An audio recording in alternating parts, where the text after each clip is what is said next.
UK. On DAB+. On your smart speaker. On your smart TV. And on your side. This is Talk.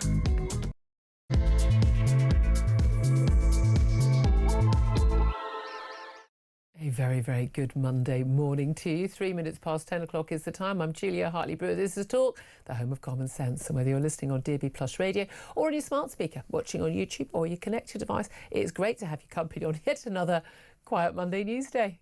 I mean, they just keep on coming, don't they? They just keep on coming. There is so much to talk about, and with you live until 1 o'clock, you do not want to miss a single moment of this show, I promise you. And if you do, shame on you. Go to my YouTube page, The Julia Hartley-Brewer Show, and hit subscribe, and you never have to miss a thing. Coming up in this hour, of course, we are going to discuss Morgan McSweeney's resignation over the Peter Mandelson scandal. But will it be enough to save Keir Starmer's premiership? I think we all know the answer to that is no. What I want to hear from you today is, can Keir Starmer survive the Mandelson scandal? And what happens next? Does he get... I mean, I don't think anyone thinks he's actually going to go today. I think it could be in the next couple of days. It could be Friday. Could wait until the Gorton by-election. That's in just 2 weeks' time. And the disaster that many predict will be that result. We could wait to the local elections. Is it in the interest of those who want to oust him? You've got to remember the process for getting him out, stalking horse and all that probably. That may mean that he's, I don't know, staggers on for a bit longer. I want to hear your thoughts. What do you reckon? Because I tell you what, Morgan McSweeney's gone, Mr. Arch, brilliant strategist, election guru, who couldn't boil an egg, if you ask me, judging by how useless he was. He apparently has gone, we lost the strategy. I'm of the view that most of us who've never done that job are rather better at strategising these things. So I want to hear what you have to say. Give us a call, 0344 499 1000. Text the word TALK in your message to 87222. Get in touch with us on X at Talk TV. Calls are charged at the national rate and text cost one standard network rate message. We're also obviously going to be talking about Andrew Mountbatten-Windsor, as he now is, while he was the UK trade envoy, leaking reports to Jeffrey Epstein. Could he also now face a criminal probe into that, as well as, of course, criminal probes into his relation, shall we say, with some of the young women that were brought over by Jeffrey Epstein. The plot is thickening. I would say the noose is tightening. And who knows who else could be basically in the firing line. I want to hear from you. 0344 499 1000. Delighted to stay in the firing line today. From me is Benedict Spence, Conservative commentator, joining us this Monday morning. Good morning to you. Good morning. Were you surprised when Morgan McSweeney, a man who, by the way, no one with a normal life has heard of? I mean, look, come on. Everyone goes, oh, yeah, Morgan. Oh, give me a break. This, You assumed he was a Victorian criminal if you've heard of him at all. Yes. That's something slightly dastardly. It's yes. Somebody, I would have thought detective, running his own detective agency. Maybe Scottish private eye, detective Morgan McSweeney in Glasgow, yes. sort of doesn't play by the rules, not even his own, and that's what's got him in trouble. I have to say, I think you'll find he is the mastermind strategist, election guru behind the extraordinary victory of Keir Starmer in 2024. It's not been a great week for political geniuses, has it?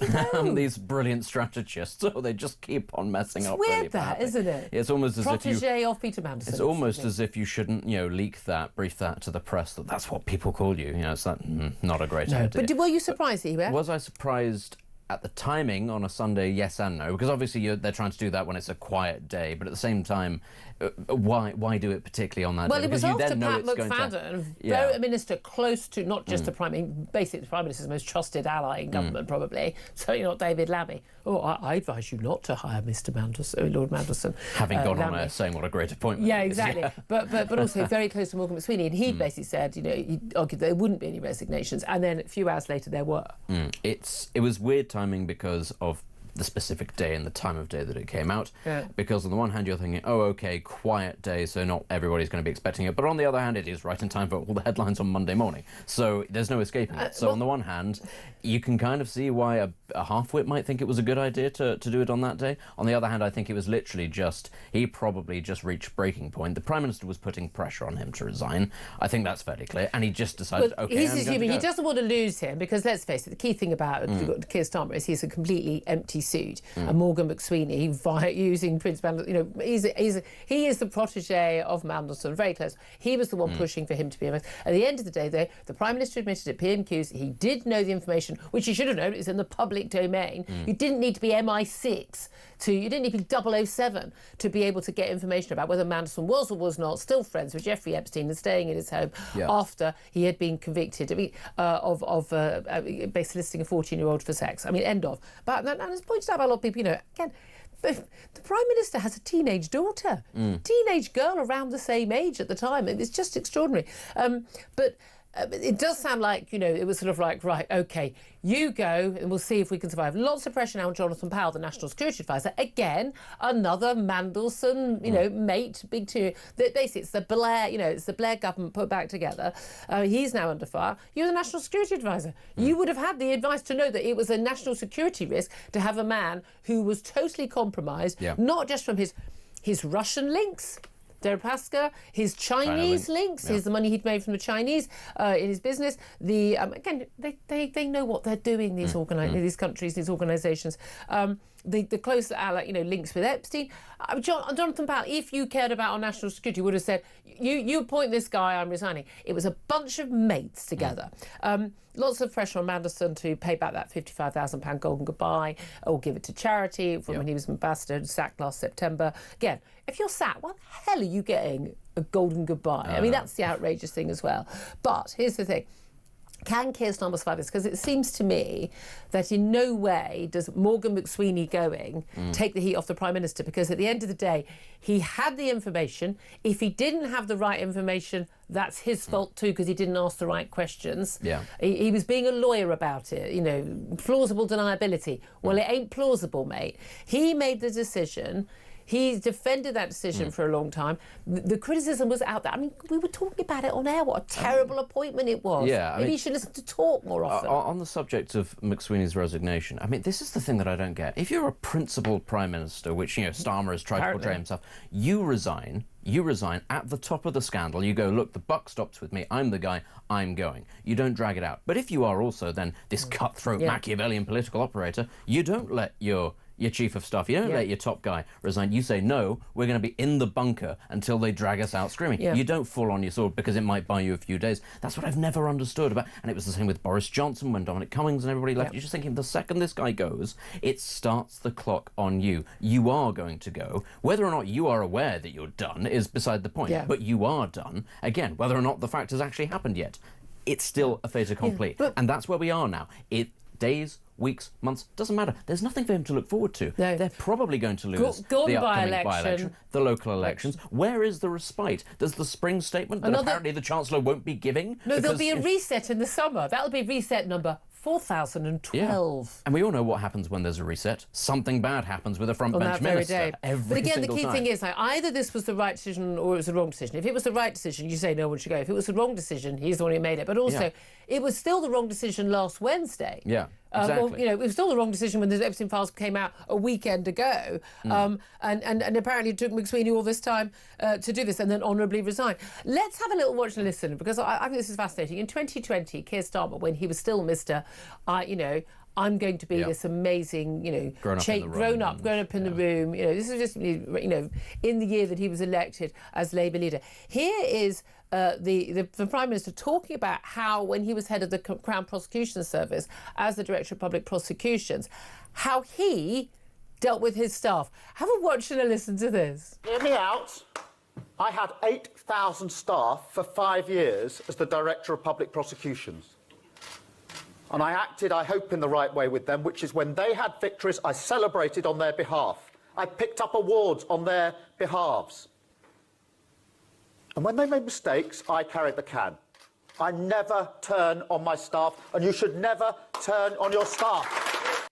You should never turn on your staff. I mean, come on, this is him just running for the Labour leadership. I mean, quite clearly turning on his staff. It's unbelievable. But again, as I said, it should be ultimately him that's going, because if it is the director of communications or chief of staff or whoever it is that's given him advice, and he's taken the advice and it's led to this. He is the man that took the decision. You can't just sit there and go, as you say, turning on your staff. But even if you weren't turning on your staff, even if you sat there saying, well, he made a mistake, but we're going to carry on, you have to take the rap yourself. You're the Prime Minister. And as you said, you don't even need access to the security services, which, by the way, as Prime Minister, you do have. Could have just you just read need the papers. 2 thumbs and a pair of eyes. Do you know the most shocking? Helps. The most shocking thing that's emerged this weekend, and this absolutely blew my mind. If you've not read this, sit down. Don't be drinking tea. You'll spit it everywhere.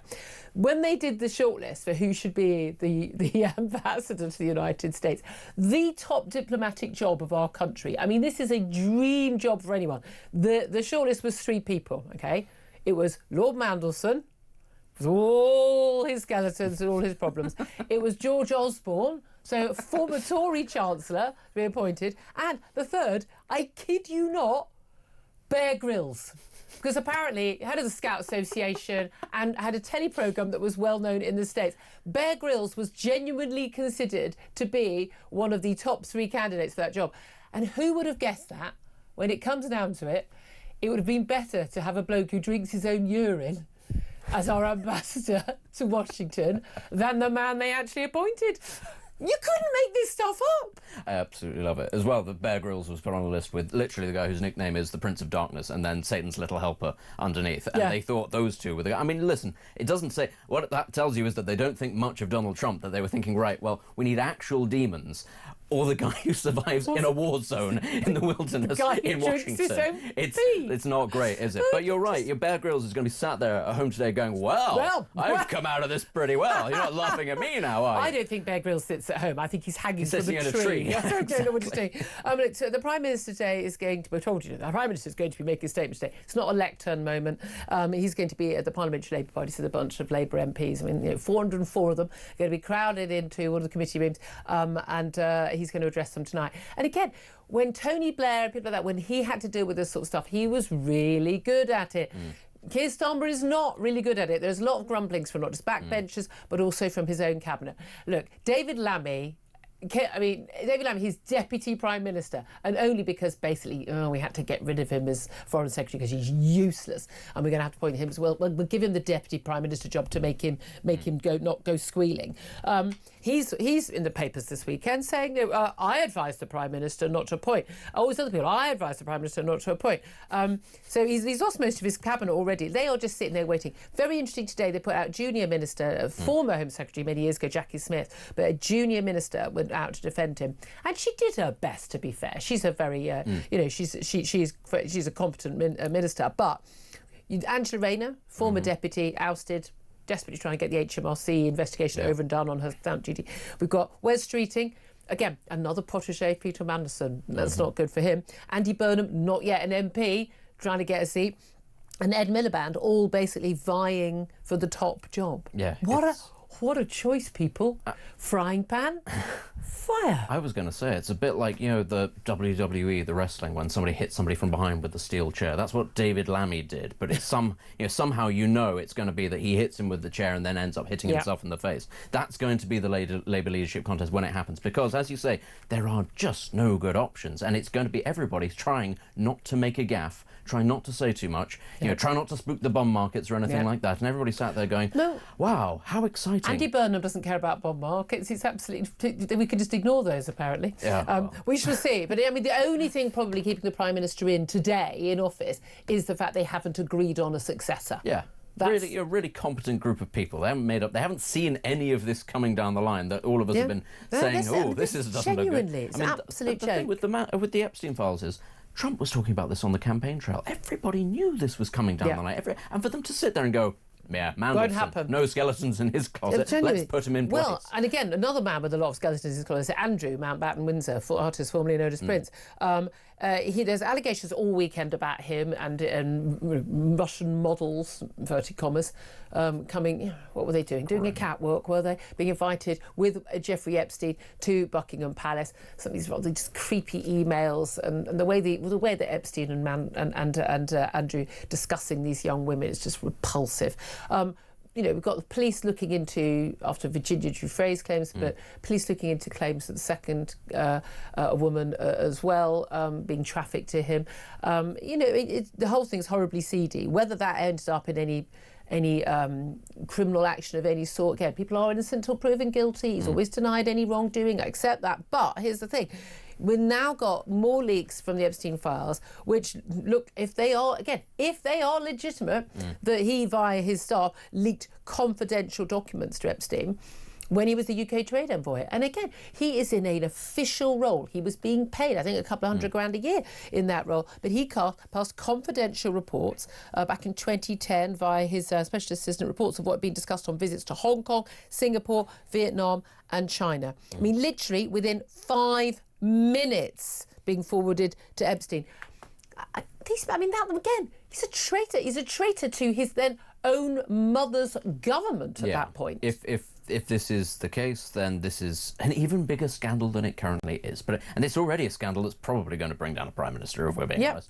Then that might happen, and who knows what then comes out of that. But this is the other thing about the Epstein files. There's so much more to come. We don't know. Now, maybe nothing comes of it. We haven't even seen them all. But the possibility that there's more stuff out there, and everybody's sort of sat here going, well, this is just what we know. Actually, who else could be implicated in all of this? And, honestly, let's be clear. If it's Peter Mandelson, it was going to extend to so many other people as well. Because, as you've pointed out, the sheer amount of influence somehow that he still had in the Labour Party over candidate selection, over all sorts of stuff like that. And it's been pointed out by people on the hard left in the Labour Party and in the sort of the blue Labour movement. Actually, what on earth was it that people were doing, giving this man this kind of influence, giving this man this kind of influence over their own careers when they knew, even tenuously, that there were allegations that, let's be clear, had ruined Prince Andrew's life years ago. Yeah, exactly. And nothing was ever pinned on him. As Lord Glassman, the Labour peer, Blue Labour, said on TV yesterday, this is what New Labour brings you, billionaires and paedophiles. Yeah, I mean, he went in strong. He went in strong. Well, the Prince and Princess of Wales said they are deeply concerned, in a statement released from Kensington Palace, deeply concerned by the continuing revelations of the Epstein files, and they said their thoughts remain focused on the victims. And again, it is important to keep saying that, but again, everyone keeps saying we're concerned about violence against women and girls. I do think it's an important thing. This is something that people should remember. I've seen a lot of people like these women, these young women, they knew what they were doing, like the girls, the 14-year-olds, they were paid for the massages they were doing. Okay, here's the thing. Just like with the grooming gangs in Rotherham and Rochdale and everywhere else, okay, they were just young prostitutes, as the police said. No, we're talking about vulnerable girls. In most of them, they'd been abused by a family member at home. They'd been a victim of sexual abuse themselves, or they were in care. They had alcoholic, drug-addled parents, or no parents in their lives at that time. They were deliberately targeted, or they were young girls trying to get ahead in things like modelling or something, and they were being promised a deal. And it's like, and again, they don't just like grab them off the streets and things. It's very clever. It takes a long time. But also the crucial thing is, people think this was just sex. It wasn't. If you actually read the details of some of the court cases and the testimony in the Ghislaine Maxwell trial, and she's back in court today but apparently not speaking, we're talking about some very, very, very brutal acts. We're talking about sadomasochism. We're talking about Virginia Giuffre said she hoped sometimes she would pass out from the pain of what she was subjected to by Jeffrey Epstein. I do think it's, and again, when Katie Lamb read out in the House of Commons about what would happen to some of the girls involved in some of the grooming gang cases, and people were shocked. Like, no, people need to know. A girl being branded, with Mohammed, her abuser. Items stuck up. I mean, it's just horrible and disgusting. But I think it's really important that we don't think that this was just a bunch of glamorous young women on the make, or just sort of, they had to have sex with some sweaty older men or whatever. What's the big... No, we are talking about children being groomed by abusers and then handed round their rich friends and being brutalised, beaten, tied up. I really think people need to understand quite how bloody awful this is. And there are allegations of worse than that happening. Again, allegations, but people who, let's say, their whereabouts are not currently known. This is stuff that is There are women who are still in hiding because they feared Epstein and his friends so much because the threats that were made against them. And there were also discussed in some of the emails cases of people who have died and people seeking legal advice. And that's a number have committed suicide, and there's all including Virginia Giuffre. But I think that this is something that does need to be pointed out, because let's be clear, not everybody who's mentioned in any of these files is necessarily necessarily linked to anything bad. And some of this stuff, as you say, was at the sort of the considered, legal, glamorous, all this, that, and the other. But there's always layers to it. If you call them models, then it's okay. But this is how it works. You have that sort of, the high-end escort prostitute, whatever you want to call it, stuff, as the veneer of respectability, as seedy, frankly, as it is, because they think that if you've got that there, that will appeal to the tastes of certain people. But it hides what then comes underneath, which is, if we can offer you this, we can offer you this, we can offer you this, lower, lower, lower, lower, down the spectrum of awfulness. Because that is always how it is. That is there as a hide, basically as a shop window cover, basically to say, and look what else can be enticed, underneath. But don't worry, this woman's she's wearing argent provocateur underwear, so it's all fine. She's a high-end escort. And that is why, even when you consider, these women are empowered, they're making lots of money, it's still disgusting, it's still seedy, because it is used as a front, ultimately. Yeah. It is hiding something grossly immoral right at the bottom. Absolutely. There is so much more to come on this story. So much more. 10:23 is the time. Lots more stories to talk about. We're going to talk about Jimmy Lai getting a 20-year sentence for a 78-year-old man. By the way, we're going to talk to Tom Tugendhat about that. It just totally shows how little gravitas Keir Starmer has on the world stage that the Chinese did this just straight after his visit. We're going to be talking about student loan debt. We're going to talk about residents refusing to pay their council tax when they basically got no local elections. I'm loving this. For you, no taxation without representation. That was the call, wasn't it? I want to hear your thoughts on all the big stories, but obviously particularly, can Keir Starmer survive the Mandelson scandal? What do you think happens next? How soon? Today? This week? After the council elections? I want to hear from you. 0344 499 1000 is the number to get in touch. This is Talk.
Across the UK, on DAB+, on your smart speaker, on your smart TV, and on your side.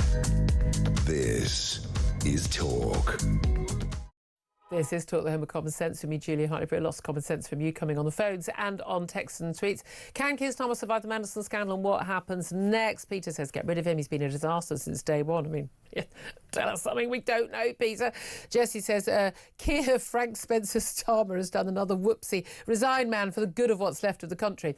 What do you think happens next, though? Who comes next, Jesse? Lawrence says sick of hearing the same rubbish on different days. Something drastic has got to be done. We need a general election now, says James. Josh says get that foul excuse for a Prime Minister and his party out of Parliament. Never let them come back. They've caused scandal after scandal and done nothing but horrible damage to our country. And Andrew says, I'm assuming not Prince. Of course he can. He's survived destroying the UK, mass illegal immigration and the building of a Chinese spy centre. The world's his oyster. And Frank says, well, he certainly won't go voluntarily. He'll cling on right until the time his own party oust him. That's the thing. He ain't got any class or self-knowledge. So will he actually go before he's pushed? Who knows? Let's go to the phone lines. Ray is in Colchester. Hello, Ray. What do you want to say? Oh, what another glorious day in the tragedy that is the UK. Yep. Listen, we're at the final curtain now. The play is coming to an end.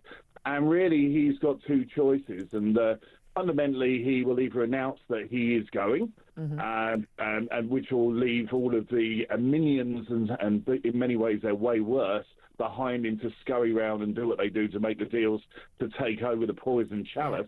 That is the Prime Minister. And it is, yeah. Or, as I think he will probably do, knowing Starmer, who seems to double down on everything, that what he will do, he will announce that he is going to manfully carry on through because he has the mandate and the backing of the British people, and also all the MPs are 100% behind him, even though they've got their knives all sharpened and ready to plunge into his back. But nobody wants to take on that poison chalice prior to what I think everybody knows is going to be an absolute wipeout in the May elections. Yeah, absolutely. And again, we've got the Gorton by-election as well. And again, we've got, the things he's got to get through, like, PMQs this week. That's going to be another disaster.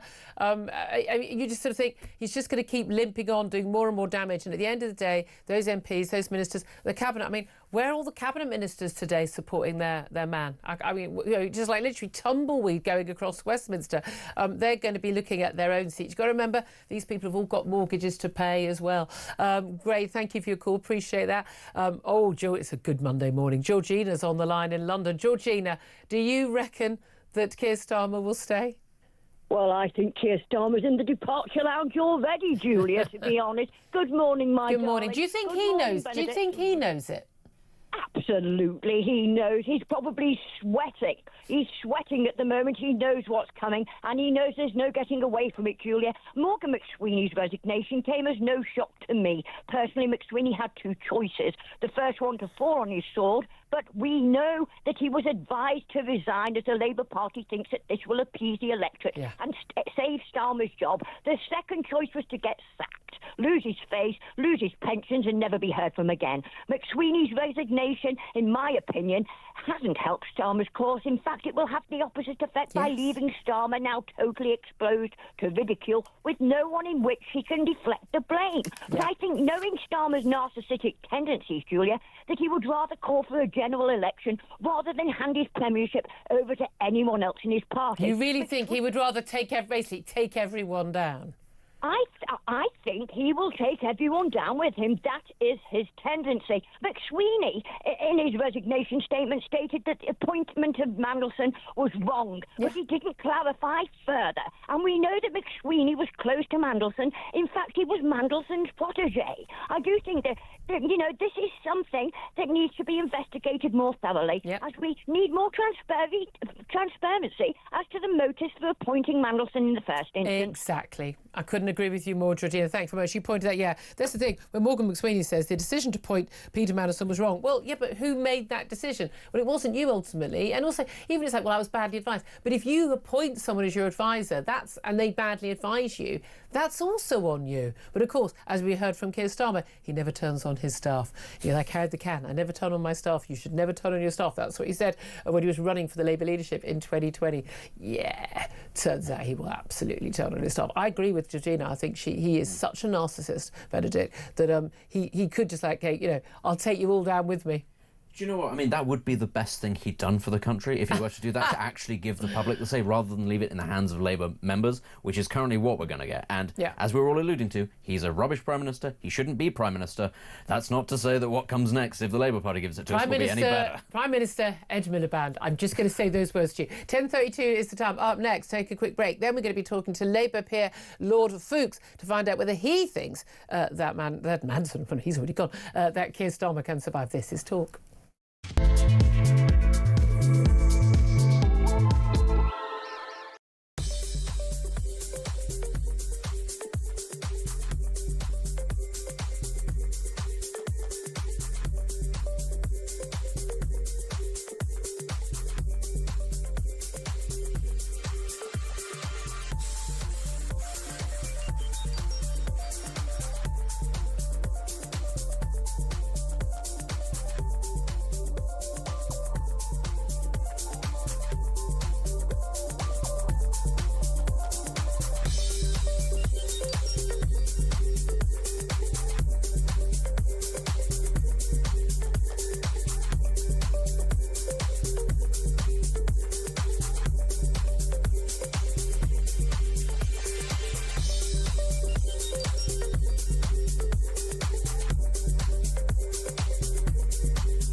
the UK. On DAB+, on your smart speaker, on your smart TV, and on your side. This is Talk. This is Talk with me, Julia Hartley-Brewer. 10:33 is the time. Let's get straight to my next guest. Lord George Foulkes is the Labour peer and former minister under Tony Blair. Wasn't everybody a former minister under Tony Blair that we talk about these days? Lord Foulkes, thank you so much indeed for joining us. Good morning, Julia. Nice to be with you. Lovely to speak to you. Interesting circumstances. Can I put the question to you that I'm putting to our audience today? Can Keir Starmer survive the Mandelson scandal? Do you think that he will follow Morgan McSweeney and resign? I'll come to that, but I thought you might want to talk about the breaking news. The Prince and Princess of Wales have made a statement. Well, I mean, they made it about 2 hours ago. I'd love to. I will. Very significant, because I tried to ask some questions about the then Prince Andrew in the House of Lords, and I was prevented from doing it because you can't ask any questions which reflect on the royal family. Very interesting. Can we come back to that? Because I think yes, I 100% want to talk to you about Andrew, but yes. can we start with the small matter of the Prime Minister? Yes, okay. So no, I think he's going to stay, and rightly so. You see, the one thing that you're focusing on, Julia, is the decision to appoint Peter Mandelson. Now, at the time he was appointed, no one objected to it. Kemi Badenoch and all the... Everyone objected to it. No, not at the time. No, they did. No, people were discussing it plenty at the time. What a terrible disaster it was. No. In fact, you're wrong. You're wrong, Julia. If you look back, Nigel Farage said it was an inspired appointment. Michael Gove said it was the right thing. The former ambassador to the US, Lord Kim Darragh, said what a good appointment it was. And I saw Alex Burgart on TV yesterday, and he was asked repeatedly which of the shadow cabinet people appointed him at the time. There were plenty of other people. Cabinet, other ministers and party leaders may not have, but there were plenty of people, including us on this show. My audience will testify to that. We were saying this was not a good appointment. That he was a bad appointment. Well, a lot of people said it was a good appointment. I mean, I didn't think it was a good appointment, but I didn't say so at the time. But because of his previous situation and his couple of resignations. But I think some people like Farage and Gove and Kim Darragh thought it was a good appointment because he was the right kind of person to deal with the mercurial person in the White House with... But either way, but hold on a minute. Either way, whatever, we already know what was in the public domain, not just about Madison's past, but also the fact that it was known at the time of his appointment that he had maintained his friendship with Jeffrey Epstein and had stayed at his home. That was known. It was certainly known to security services. There's no way in the world, whatever Keir Starmer, whatever information he and his advisors were given, that it would not have contained that information. Morgan McSweeney, in his resignation letter, says the decision to appoint Peter Mandelson was wrong. But the person who took that decision was not Morgan McSweeney. It was not Jonathan Powell, the National Security Advisor. It was the Prime Minister, based on the advice from his two advisors. One of those has gone. But if the decision was wrong, that's on Keir Starmer, isn't it? But you haven't dealt with the question of why Nigel Farage thought it was But it's irrelevant. Nigel Farage isn't Prime Minister. It's irrelevant. But he wants to be Prime Minister. Yes, but it's irrelevant. Then I will hold him to account when he is Prime Minister. It is. You think it's irrelevant. I don't. No, okay. And Michael Gove. Michael Gove is the editor of The Spectator. He's not the Prime Minister. He's a former cabinet minister. And Kim Darragh, who used to be ambassador to the United States. Yes, and he's a regular on the show. But George, he thought it was a good appointment. Fine, that's fine. And you said that 3 times. But the point is, it wasn't a good appointment. We now know that the people advising the Prime Minister say it wasn't a good appointment. And the Prime Minister has said it was a bad appointment.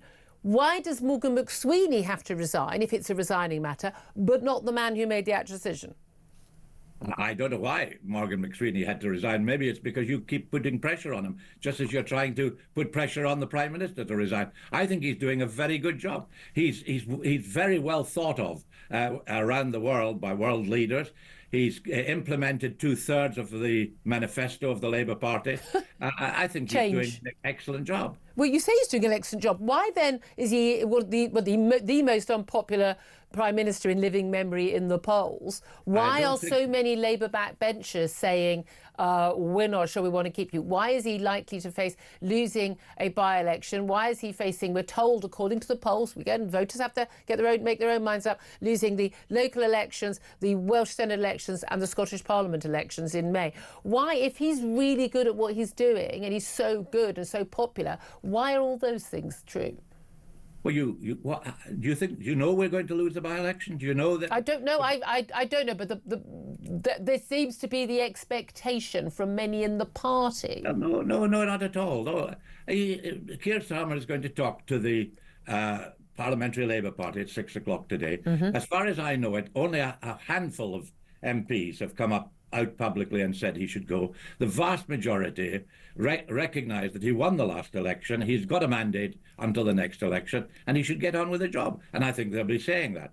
Well, I mean, a lot of people would say he should get on with the job, but that maybe if he didn't spend his time taking bad advice from people he's appointed who are the protégés of people who've had to resign twice. You're dealing with just one thing. You probably know Peter Mandelson better than I do. You go to some of the parties. I don't go to parties with Peter Mandelson. He's been on my show once, and he's not a fan of me, and I'm not a fan of his. Haven't you been to some of the London parties that he's been to from time to time? No, I'm not aware. No, I'm not aware of ever having been at any event other than when I was a political editor. I think a lot of the media people do go. I'm sure they do. But I mean, someone else being another guest, but he's not someone that I would telephone or he would telephone me. No, never stayed in his house. Never gone on a private yacht with him. Never, sorry. Same with me. But here's the thing. You say we're just focusing on this. Here's the thing. When the Prime Minister thinks that the best appointment of our most senior diplomat in the world, a man who is going to have the highest level of security clearance because he's going to see access to defence, nuclear, I mean, goodness knows what level of massive levels of security vetting he needed. When he chooses to appoint a man who has had to resign twice already before in disgrace, who we know, and it was known at the time, the MI6 and others had been warning about his close links to Russians, Deripaska staying on his yacht. There was an issue with that when he was Trade Commissioner of the EU. His links with China. I remember discussing his links with China on my show when he was appointed and saying this was a bad appointment. The knowledge that he was busy mates, best pals with a man who had already got a conviction for soliciting a 14-year-old girl for prostitution. That tells us and by the way, a Prime Minister who had a teenage daughter at the time. That tells us this is not a man who makes good decisions. Have you finished your monologue? Mm-hmm. Have you? Okay. You mentioned Russia. That's very interesting because who was it who appointed as their leader in Wales someone who is now in jail as a Russian spy? Yeah, absolutely. It's an absolute outrage. Who was it who, it was Boris Johnson, who went on a Russian yacht. It was Boris Johnson. Like Mandelson did, yeah. It was Boris Johnson who appointed the son of a Russian spy to the House of Lords. And the House of Lords needs clearing up. Yeah, completely outrageous. Yeah, and I have been critical of those things. But I hate to tell you, Lord Foulkes, you are deflecting somewhat. I mean, just because other people make a bad decision. Keir Starmer came into office saying that the grown-ups were in charge now. It was going to be a government of integrity. He was different. This was a different kind of premiership. And people like me who thought, I don't think this guy's going to be any good, but at least he might be vaguely competent and he's got some morals. Well, turns out neither is true. When people put a counter-argument, you say they're deflecting. That's not true. You put your monologue, and I then You're saying what about Nigel? I'm not defending what there's a man in prison quite rightly for what he was the Welsh leader of the reform. But but you've said that. But I'm asking you about the Prime Minister, the leader of your party. Does that not throw doubts on someone who wants to be Prime Minister? Who claims... We're not discussing Nigel Farage. Why not? But he why faces not? plenty of scrutiny. Exactly. What? That is the point I'm trying to make. You concentrate. You keep going. Because the media seem to have a sort of circling like vultures to try and get rid of the Prime Minister, but won't give the same kind of scrutiny to someone who wants to be But there's been Prime plenty Minister. of scrutiny of Nigel Farage, and the closer we get No, to a general no, election, the more... My good About God, time. there are front pages about things he said in the playground when he was 16 years old.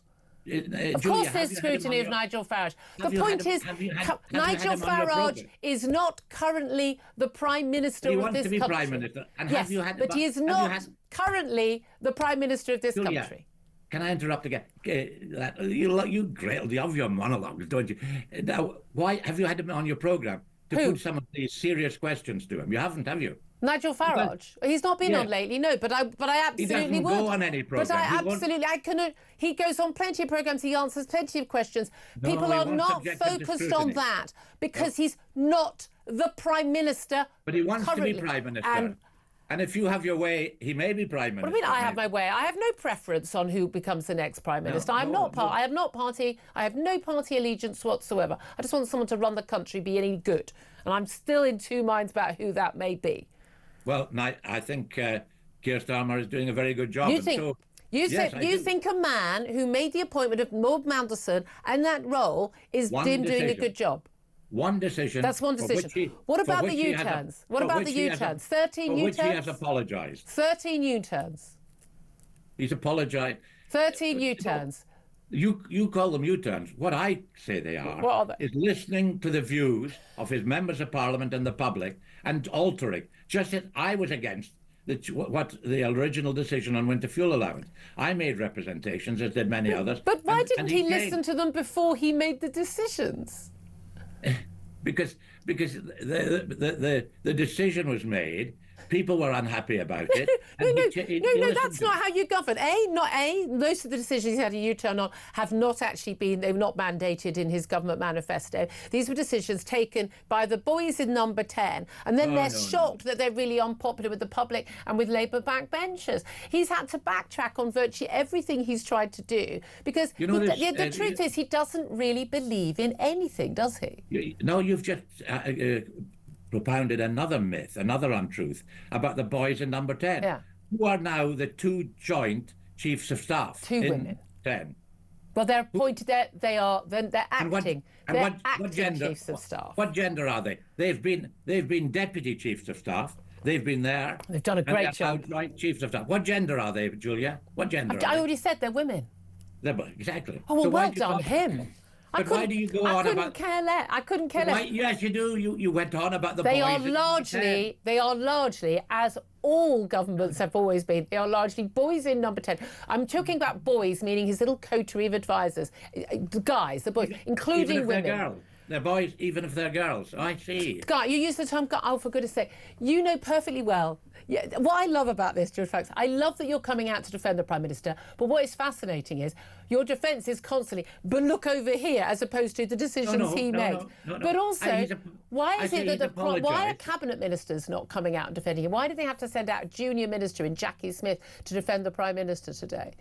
If everyone's so supportive of him, why are they not all putting out statements fully supportive of the Prime Minister? But they are. They're making it clear they do support him. No, they're not. Of course they are. No, they're not. No, they're not. They're not volunteering to do the media round. Have you spoken to any? I know a lot of them, but they're not on the media. They're not. They are not. Have you spoken to any? No, they are not. Where are they? Have you got a statement from any of them this morning? No, not one. Not one. Who was doing the rounds yesterday morning? Pat McFadden, before the resignation. He's a cabinet, but he's a cabinet. Before the resignation. But you say cabinet ministers aren't out, and I asked that this morning. That was yesterday. It was 24 hours ago. Oh yes. Have you asked? Who have you asked? I admire you for this, George. I really do. All credit to you. All credit to you for trying. I'm not entirely convinced my audience are going to be convinced themselves, though. Well, I do my best, and I'm convinced that he's doing a very good job, and I'm convinced that you are one of the vultures. Because you want to scalp. You want to scalp. You want to say, "Hey, we've got rid of a Prime Minister. Aren't we wonderful?" And no, I couldn't. I mean, I don't. I want integrity and competence and honesty in public office. And I felt that way about Boris Johnson and about David Cameron and about Theresa May and about Rishi Sunak and Liz Truss. As my audience can testify over the years, I'm an equal opportunities requirer of integrity and competence in public office. I don't care. If it was my own brother, I would still want them out of office if I didn't think they could exercise those qualities. Which of those Tory prime ministers do you think were competent? Definitely not Boris Johnson, definitely not Liz Truss. No, none of them. No, maybe David Cameron for a while, but then it turned out he didn't have integrity. But there we are. He was the most competent of the lot, yeah, I would say. But apart from the whole, let's just open up the entire Tony Blair and Gordon Brown, two very competent prime ministers. Tony Blair was competent, absolutely. The trouble with Gordon Brown.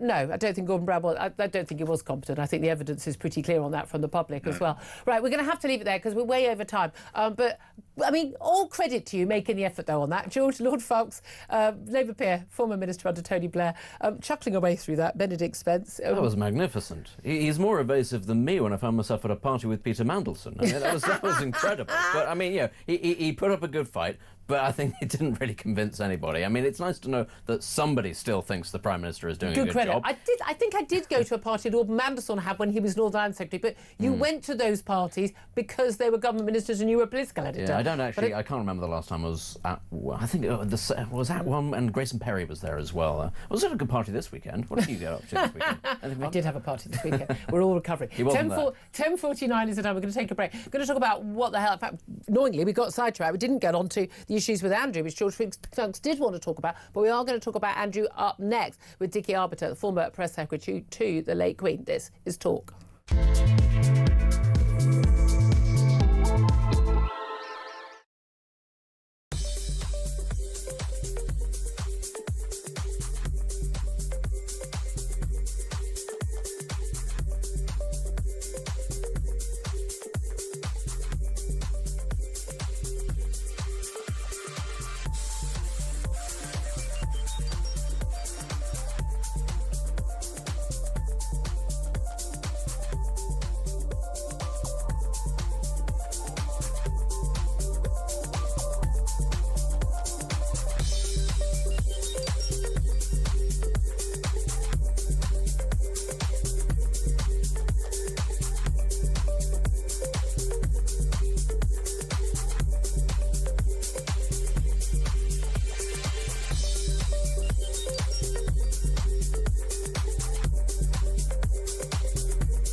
Across the UK, on DAB+, on your smart speaker, on your smart TV, and on your side. This is Talk. Good morning, welcome back. 10:53 is the time. Let's talk right now. We've talked a lot about Mandelson. Let's talk more about Andrew, former Prince Andrew, Andrew Mountbatten Windsor, and he's been in the news for the last 2 days for two very different reasons. One is his links with Epstein in terms of models and others being taken to Buckingham Palace when the Queen was away in Balmoral, and also latest revelations that have come out of those 3 million Epstein files that he did, it's alleged, basically pass on confidential information when he was trade envoy representing the UK and paid for that job. Let's talk to Dickie Arbiter about that, former press secretary to the late Queen and a former royal journalist too. A very good morning to you once again, Dickie. Morning, Julia. I mean, look, the allegations involving women, Virginia Giuffre, another woman, police looking into that, those are very, very, very troubling. The Prince and Princess of Wales have said they are, deeply concerned, and they're concerned, their thoughts remain with the victims of Epstein. But this latest revelation of basically, of what was Andrew doing in Mandelson, to all intents and purposes, if these documents, no man has been accused of a crime yet. If these or charged, if these documents are legitimate, basically within minutes of getting information, passing it on to Jeffrey Epstein. What do you make of that? Well, it's clearly a case, if proven by the Metropolitan Police, and they've got to investigate this one, of misconduct in public office. Yeah. It's a serious crime, and they have to prove it. A lot of what Andrew was doing was in the public domain. As far as paperwork is concerned, that wasn't, obviously. And whatever he passed over, the Met have got to decide, is there a case to answer for? Do they know what papers were handed over? Maybe it's all contained within the 3.5 million documents that were released over 10 days ago. Yeah, I mean, it is extraordinary. I mean, the allegations against Peter Manson and, his Wiltshire and London homes were searched by police rather publicly over the weekend. But, there's going to be some big question marks about the police, whether they go in for Prince Andrew, wherever he is right now, in the estate in Norfolk. But there are some really big issues over what on earth is he thinking. He's the UK trade envoy. He's representing his own mother's government at the time and handing over information that he's been given privately about what's happened on these visits to China and Vietnam and elsewhere, and then handing that over to his mate who lets him come and stay in his house or come on his island. I know the key thing with misconduct in public office is with that charge, there has to be sort of proven, knowledge. You had to be doing it with intent. But I mean, why would he be handing that information other than he thinks that information would be useful to Jeffrey Epstein? And useful to him, as he made very clear in that interview in 2019, that bit of car crash interview, he was using Epstein in the same way as Epstein was using him. Yeah. Although I think Epstein was getting more out of Andrew than Andrew was getting out of Epstein. But the police have got to prove misconduct in public office.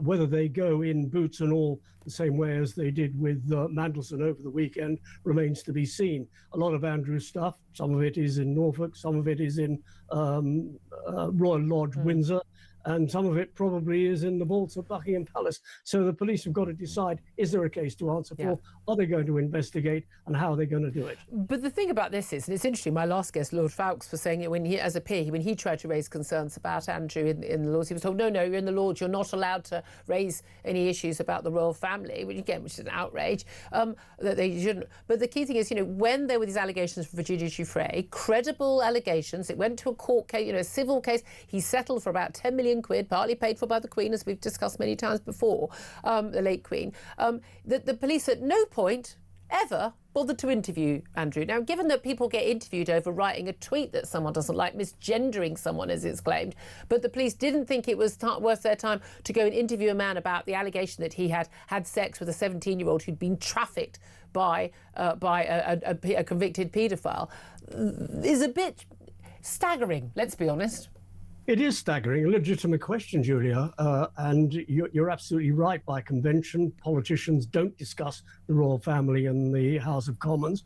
That has been going on for decades, and that is the decision that they have made. But as far as police investigating, yes, you're absolutely right. They'll investigate somebody who's misgendering somebody, calling them Mr. instead of Miss or Ms. But when it comes to something serious, they seem to throw their hands up and put their hands over their ears. But especially when it's royals. I mean, bearing in mind, those allegations, front page of the papers and Times and others, and Sunday Times about the King, and, carrier bags full of cash for one of his charities from a Middle Eastern businessman. As soon as he became king, completely gone away. But, I mean, these are legit. I mean, no one should be above the law. And no one is above the law and shouldn't be. You're absolutely right. And the police really have to get their act together and investigate properly, whether it's royal family, whether it's prime minister, whether it's politicians, whoever it is. If a crime has been committed, they investigate it. But the problem is with the police, they will differentiate to what is a crime and what isn't a crime, what they can investigate and what they can't. They're being very selective. They're protecting their own because they won't investigate their own. They're protecting the royal family. They're protecting politicians. They've got to start acting like policemen. Yes. Yeah, without fear or favour. I think there's been a lot of political pressure. I mean, what do you make of Prince William and Catherine expressing that they are deeply concerned by the continuing revelations from the Epstein files? Because, of course, this is getting very close to home with Andrew. But, I mean, there's no love lost between the King and the Prince of Wales and Andrew, is there?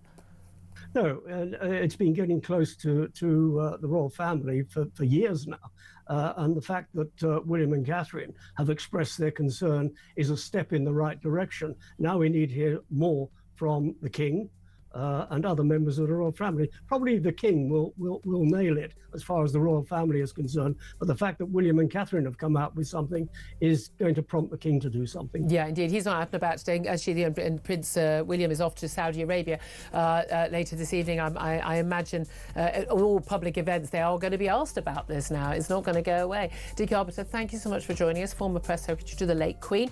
Lots more to come, and I want to hear more of your thoughts. Lots of calls on the board. We'll get to as many as we can. 0344 499 1000. Well, talk to Andrew if you want, but also, can Keir Starmer survive the Manderson scandal? Let me know what you think. This is Talk.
Across the UK, on DAB+, on your smart speaker, on your smart TV, and on your side. This is Talk.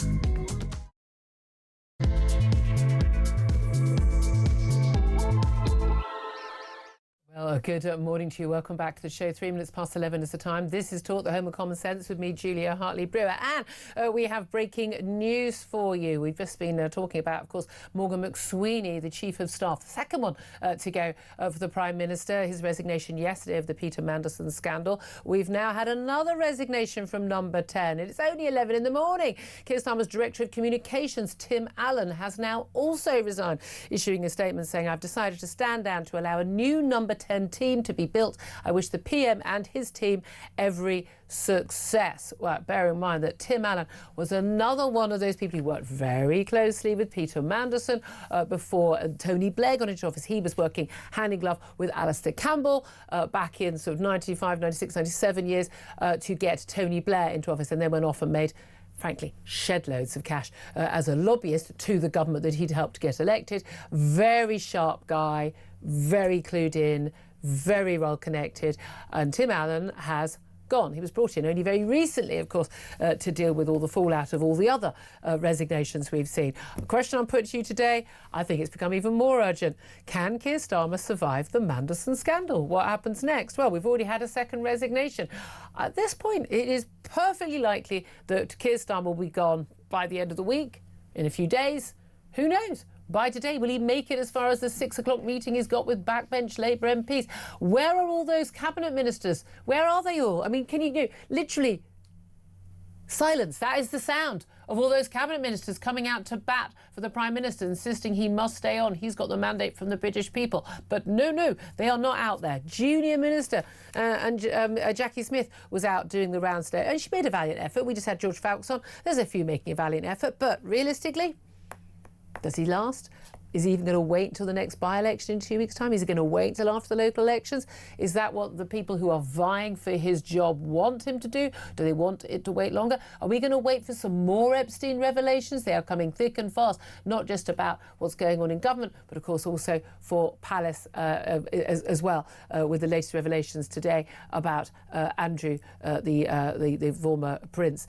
Love to hear your thoughts on all this. Give us a call. 0344 499 1000 is the number to get in touch. Text the word talk in your message on to 87222. Get in touch with us on X at Talk TV. Calls to charge at the national rate. Text cost £1. Standard network rate message. We're also going to be talking about more illegal migrants have come to Britain under Keir Starmer than any other Prime Minister. Well done. See, another one of his great achievements, it's not the Epstein scandal that's going to do for the Prime Minister, it's all the other inadequacies and failures.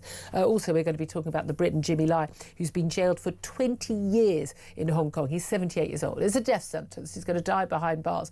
This is under China's national security law. But remember the Prime Minister had all that influence with the Chinese and got so much out of his trip to Beijing? Yeah, what he got out of it was a British man. He's got a British passport and has had it for 30, 40 years, has been sentenced to basically die behind bars. What's his crime? Well, protesting for democracy. Yeah, well done, Prime Minister. Such great success. We'll talk about that. Joining me for the chat today, Benedict Spence, Conservative commentator. I mean, that news, I wonder if there are going to be more to come. Charitably, let's say Tim Allen has been part of the ancien regime. Yeah. He's part of that gang, the Mandelson gang. He's now leaving, so he can just appoint a whole load of new people. It's the idea, and we have the same issue with the Prime Minister himself. It's the idea that there is this amazing. That was the A team. The A plus team is waiting behind the scenes, bearing in mind how bad the A team were. Yeah. Right? We had Sue Gray. Oh, she knows how government works. How rubbish was she? Morgan McSweeney, Mr. Election Strategist Guru. How rubbish was he with his poor advice to the Prime Minister? Every U-turn, everything. The guy, people, if you think that guy is a great strategist, I've got a lovely bridge just across the road for just there to sell you. And now he's lost someone who is definitely a deaf hands at communication, but maybe even for Tim Allen, a man who has made millions from being a good communicator and advising people. You can't advise someone who won't take good advice, surely. I mean, the gig's up, I think, but we already knew that the gig was up even before this, but this just makes it clear that actually it's not simply the number 10 going, right, well, we'll get rid of this guy and that'll be it. That'll sort of stem the bleeding, because whether or not this was Tim Allen, being, loyal to Morgan McSweeney or just deciding, look, I've had enough of all of this, it starts then the drip feed of people who might then start to leave of their own volition, who were not implicated in any aspect of the Mandelson story at all. The next stage then is cabinet ministers. Do the cabinet ministers do what they did to Margaret Thatcher and sit down with the Prime Minister and say, well, look, I'll support you, but I can't guarantee that everybody else will, and if you do get that sort of drip feed and they all say the same thing, but all it then takes is one of them to go, well, I'm not going to back you, I think you need to go, because once that person breaks cover, they may not become, believe that they're going to be Prime Minister themselves, but that's the point. But if they thought, if you're at the top echelons of the Labour Party, and if you think Keir Starmer is going to stay and is going to still be the centre of power in your party and the heart of government, you would want to stick by him. If you think, however, it's not looking good and he might just be out by the end of the week, let alone by after the May elections, then you don't want to be more associated with him and have mud on your face when the next scandal comes out. We've already established that appointing Mandelson as the ambassador to Washington was the wrong decision. We know that because he was sacked.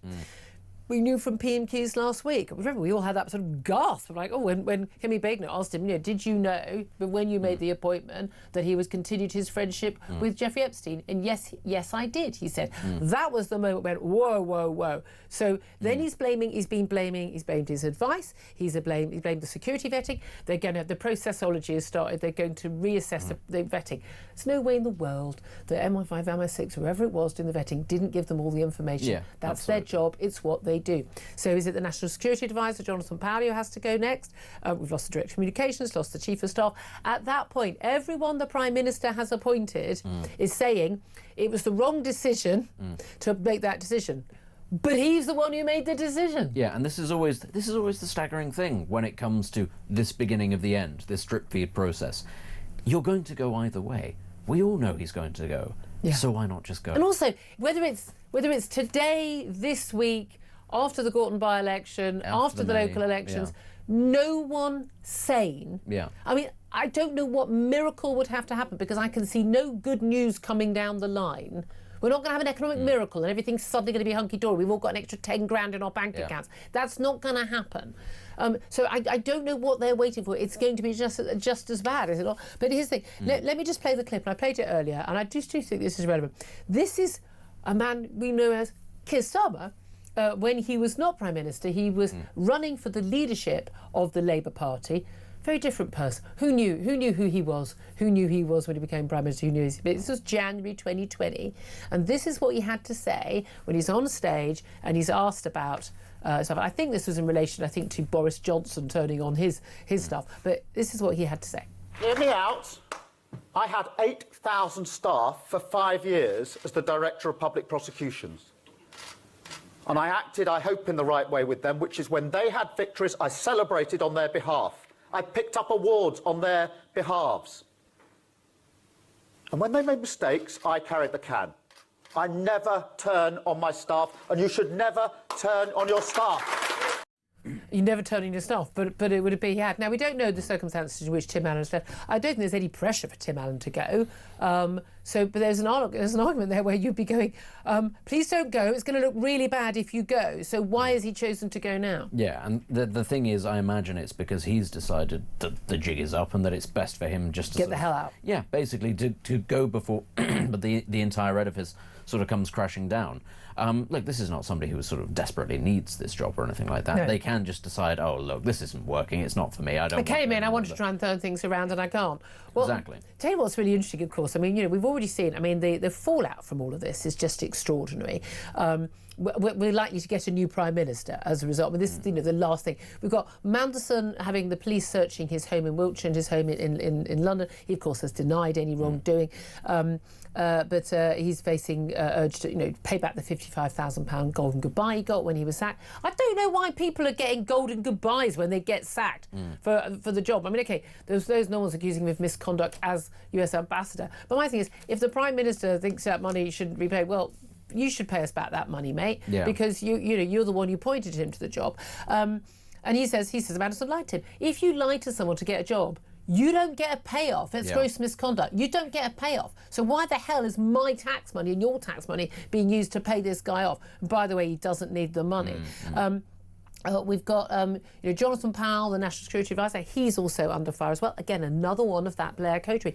I always think the key thing here is just this thing that basically there was just no one of the new generation, the younger generation, who was any good. They had to basically bring in a whole load of, as someone keeps saying, putting the old Blair band back together. These are all old Blairites. And I don't think that's what people thought they were getting when they elected Keir Starmer. Certainly not what the membership of the party thought they were getting. I was going to say, if you put to the electorate at the last election, would you like New Labour 0.20? And it's the same guys, but just a new guy at the top. I think most people would have gone, no, I seem to remember voting against that a couple of years ago and not wanting it ever to come back. But that is what we've been given.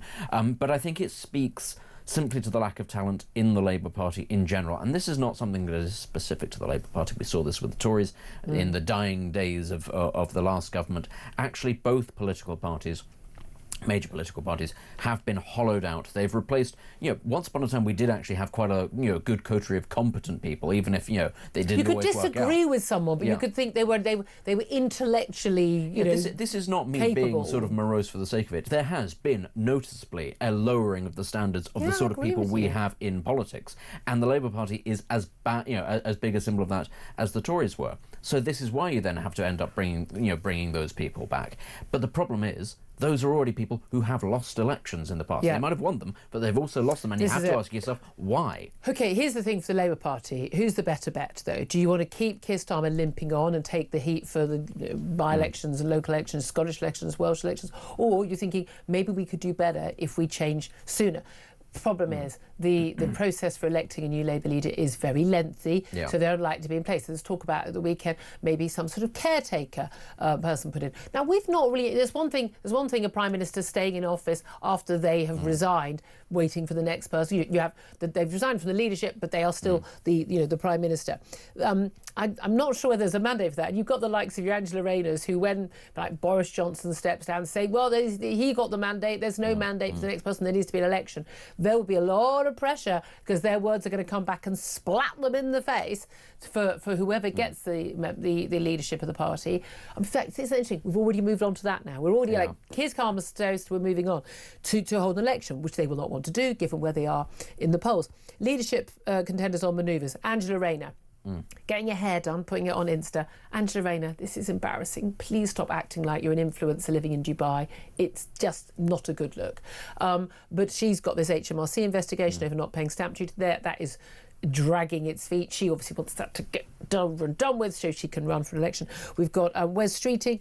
He's another Mandelson protege, he wants that to sort of go away before any leadership election. Andy Burnham, not yet an MP, hoping that he can actually get a by-election. He needs the NEC Keir Starmer not to block his chances of getting in. The only person I think who really wants to have an election sooner rather than later would be Ed Miliband. And then there's talk about him, if he did become leader, even if Labour were down in the polls, he would offer some sort of coalition with Zach Polanski of the Green Party. I mean, guys, be careful what you wish for.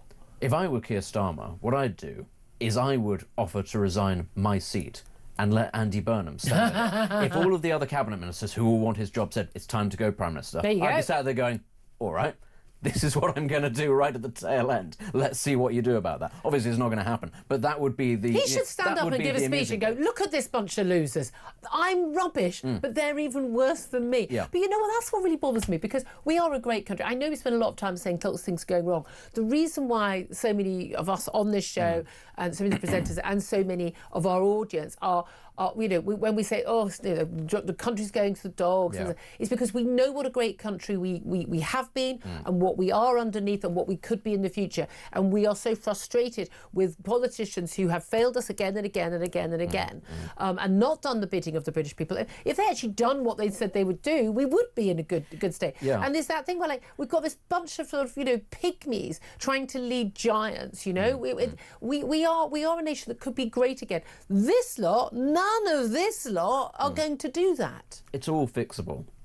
And the point is that none of them want to fix it, because fixing it will require hard work, and it will require, excuse me, a degree of practicality, not ideology. And that's always the problem with the Labour Party. It's why New Labour, in so many ways, was very effective at the start, because it was able to sideline a lot of those sort of tendencies, those desires to be overly ideological about nut stuff and go, no, that's harebrained, we're not going to do that. It's why it's why Tony Blair was able to keep on going, even after very unpopular invasions of countries overseas and lots of other things, because there was at least that perspective, that perception rather, of practical approaches to certain policies. This lot doesn't have that. Even when they try to be practical, the backbenchers will go, no, you can't do that because we're ideologically driven. That is a large part of the problem, and this is what we are going to face. When we get the leadership election, which we're going to, which is a series, and this is unprecedented in many ways, which is that we're going to have this contest between a series of people who are completely unbound by the fear of the electorate, because they'll be sat there thinking, we've got a huge majority,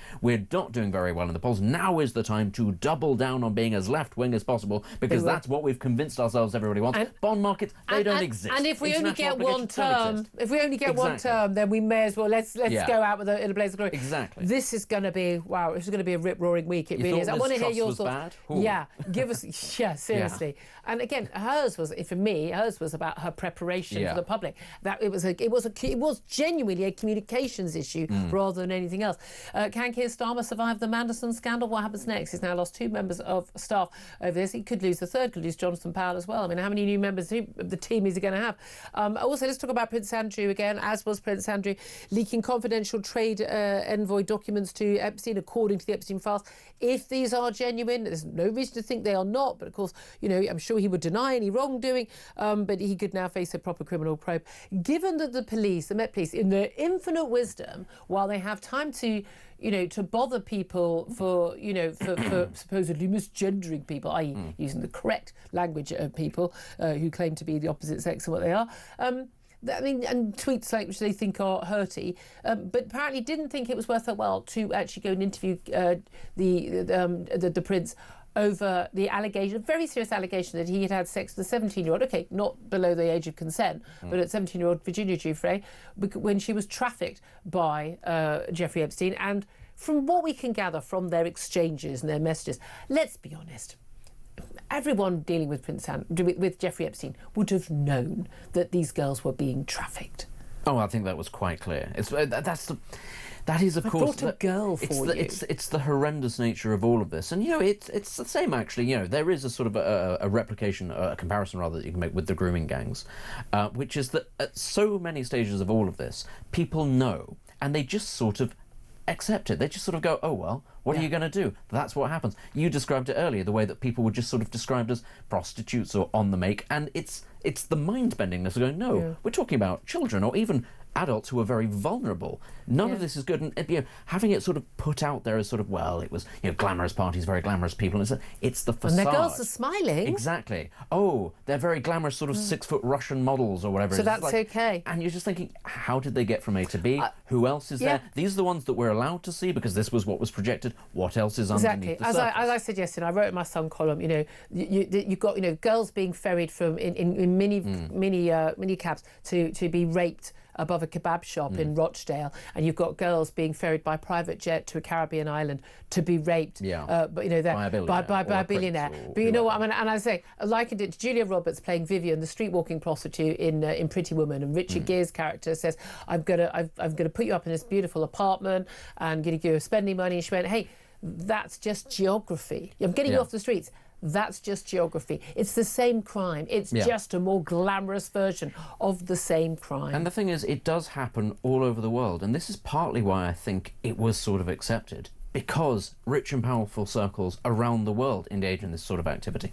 We all know about certain countries outside of Europe where actually lots of Europeans travel to regularly because there's lots of money to be made in certain industries, and it's portrayed as sort of glamorous, and they're on Instagram and they're on TikTok, but we all know what's actually going on there. And they might like to portray it as glamorous because they want to portray it as glamorous, because otherwise it's less socially acceptable. But we've all heard about the downsides, the dark stories that come out of this as well. Southeast Asia is another very good example. And it's just this continuation where people turn a blind eye because they just shrug and they go, well, it's rich men doing what rich men do. And that's not an acceptable excuse. Yeah, absolutely. It's very interesting, the debates, a lot of it over the weekend in the media was about a lot of women MPs, Labour MPs, women peers, Aisha Hazarika and others, who basically, being very angry, again, came up with the conversation with the Labour peer earlier on the show. So this boys' club in Number 10 and this boys' club in the party where, just perhaps not seeing the horror of someone being mates with somebody who solicited a 14-year-old girl, seeing the full horror of that because they're men, not women. I don't quite go with that, because I'm thinking, my husband, for me it's more about being a parent. I think you're even more horrified by it. But, my husband would be just as horrified as I would be about that. It doesn't have to be a woman to feel that way. Yeah. But I'd love to hear your thoughts on all of this. There's so much more I want to talk about. We are going to be talking about Jimmy Lai getting sentenced to 20 years behind bars. He's 78. It's a death sentence. But well done, Keir Starmer. Well done for getting a British national who's done nothing wrong other than fight for democracy out of prison in Hong Kong when you went to China, because that was another one of your great successes. We're also going to be talking about the residents who refused to pay council tax over the undemocratic cancellation of local elections. Good for them, I say. You have to pay your taxes, but no taxation without representation. If you don't get to vote for your local councillors, why should you have to pay a tax which they impose on you? It's a fair point, isn't it? 11:23 is the time. I want to hear from you, especially with the second resignation. We've heard now from Tim Allen, the Director of Communications. Can Keir Starmer survive the Mandelson scandal? Does he make it to PMQs this week? This is Talk, the home of common sense.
Across the UK, on DAB+, on your smart speaker, on your smart TV, and on your side.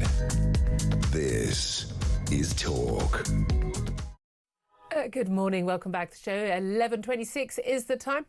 I'm Julia Hartley-Brewer, and this is Talk, the home of common sense. Let's get straight to your calls about, well, Fran, can Keir Starmer survive the Mandelson scandal and what happens next? Let's go to Andrew in Hertfordshire. Good morning to you, Andrew. Good morning, Julia. I hope you're fit and well. Thank you. He will survive. There will be an event that happens this month. That's priced in, and then there'll be the local elections. The markets will hunt the pound down and the bonds because they'll realise that he has to go then. The Labour Party will limp him on till then. Until after the local elections.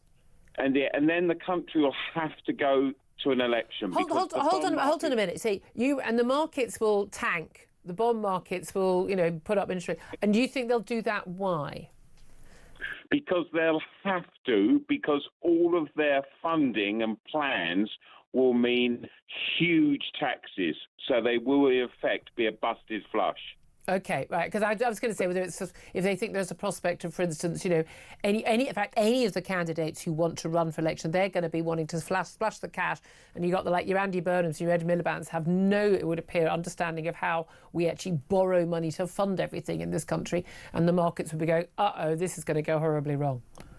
Yeah, because it's going to cost the markets money. They don't want to lose that money. And then if you look at you and the way you do your show, you always have someone ready to pick up the reins. There's no one in the Labour Party, and the Labour Party has to have a massive fight now because it's been run by Peter Mandelson for 40 years. That's interesting. Oh, he's been busy making money on rich Russians' boats. Can I ask you, you say, look, there's no obvious successor. Who is your best case scenario, next Labour Prime Minister, and who is your worst case scenario? The only one that would stand a chance is the current Home Secretary. Do you think Shabana Mahmood? I don't think so.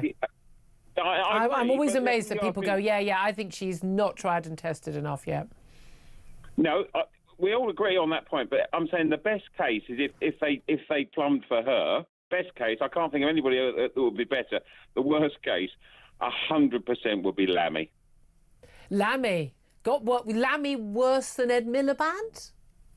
Oh, 100%. If he couldn't part his hair if his brains were dynamite. I've never heard that. Andrew, that's an amazing description. I tell you what, I don't even think that the Parliamentary Labour Party is stupid enough to elect David Lammy as their leader. Andrew, thank you very much for that. Benedict, that has tickled us. I've got to write that down. That's a great Absolutely brilliant. Wow. Patrick, you've got a hard act to follow there. Patrick's in East Yorkshire. What do you want to say, Patrick? Oh, Empress, you're nearly there. You're nearly running the country, my love. I tell you, what you must be absolutely rubbing your hands. There's no way that this Prime Minister is going to front up. He was supposed to make a speech this morning. He cancelled it. He puts a tweet out every day. When something looks as though it's going to happen, he always goes on a Monday or a Tuesday before PMQs, so he gets out of those. I'm going fishing with him later on, you know. He's a big slimy worm. That's what he is. He's a big slimy worm. Do you think he survives the week? Not at all, no? No, he shouldn't. He should put him in a cell with Andrew and get rid of the key and let's be off and let's get this country going again, because you're on about who can take over. The only people who can take over is reform. I mean, at the end of the day, what we're going to do is be left with another set of muppets off that front row.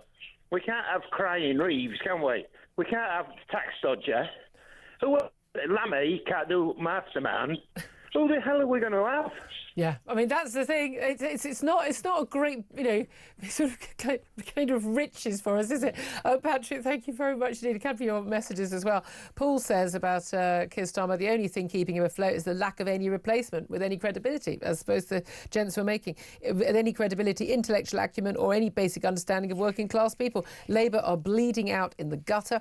Mark says, I reckon there's loads more to come in the Epstein files. They were all in on it. Remember when they were all far-right conspiracy theories until they weren't.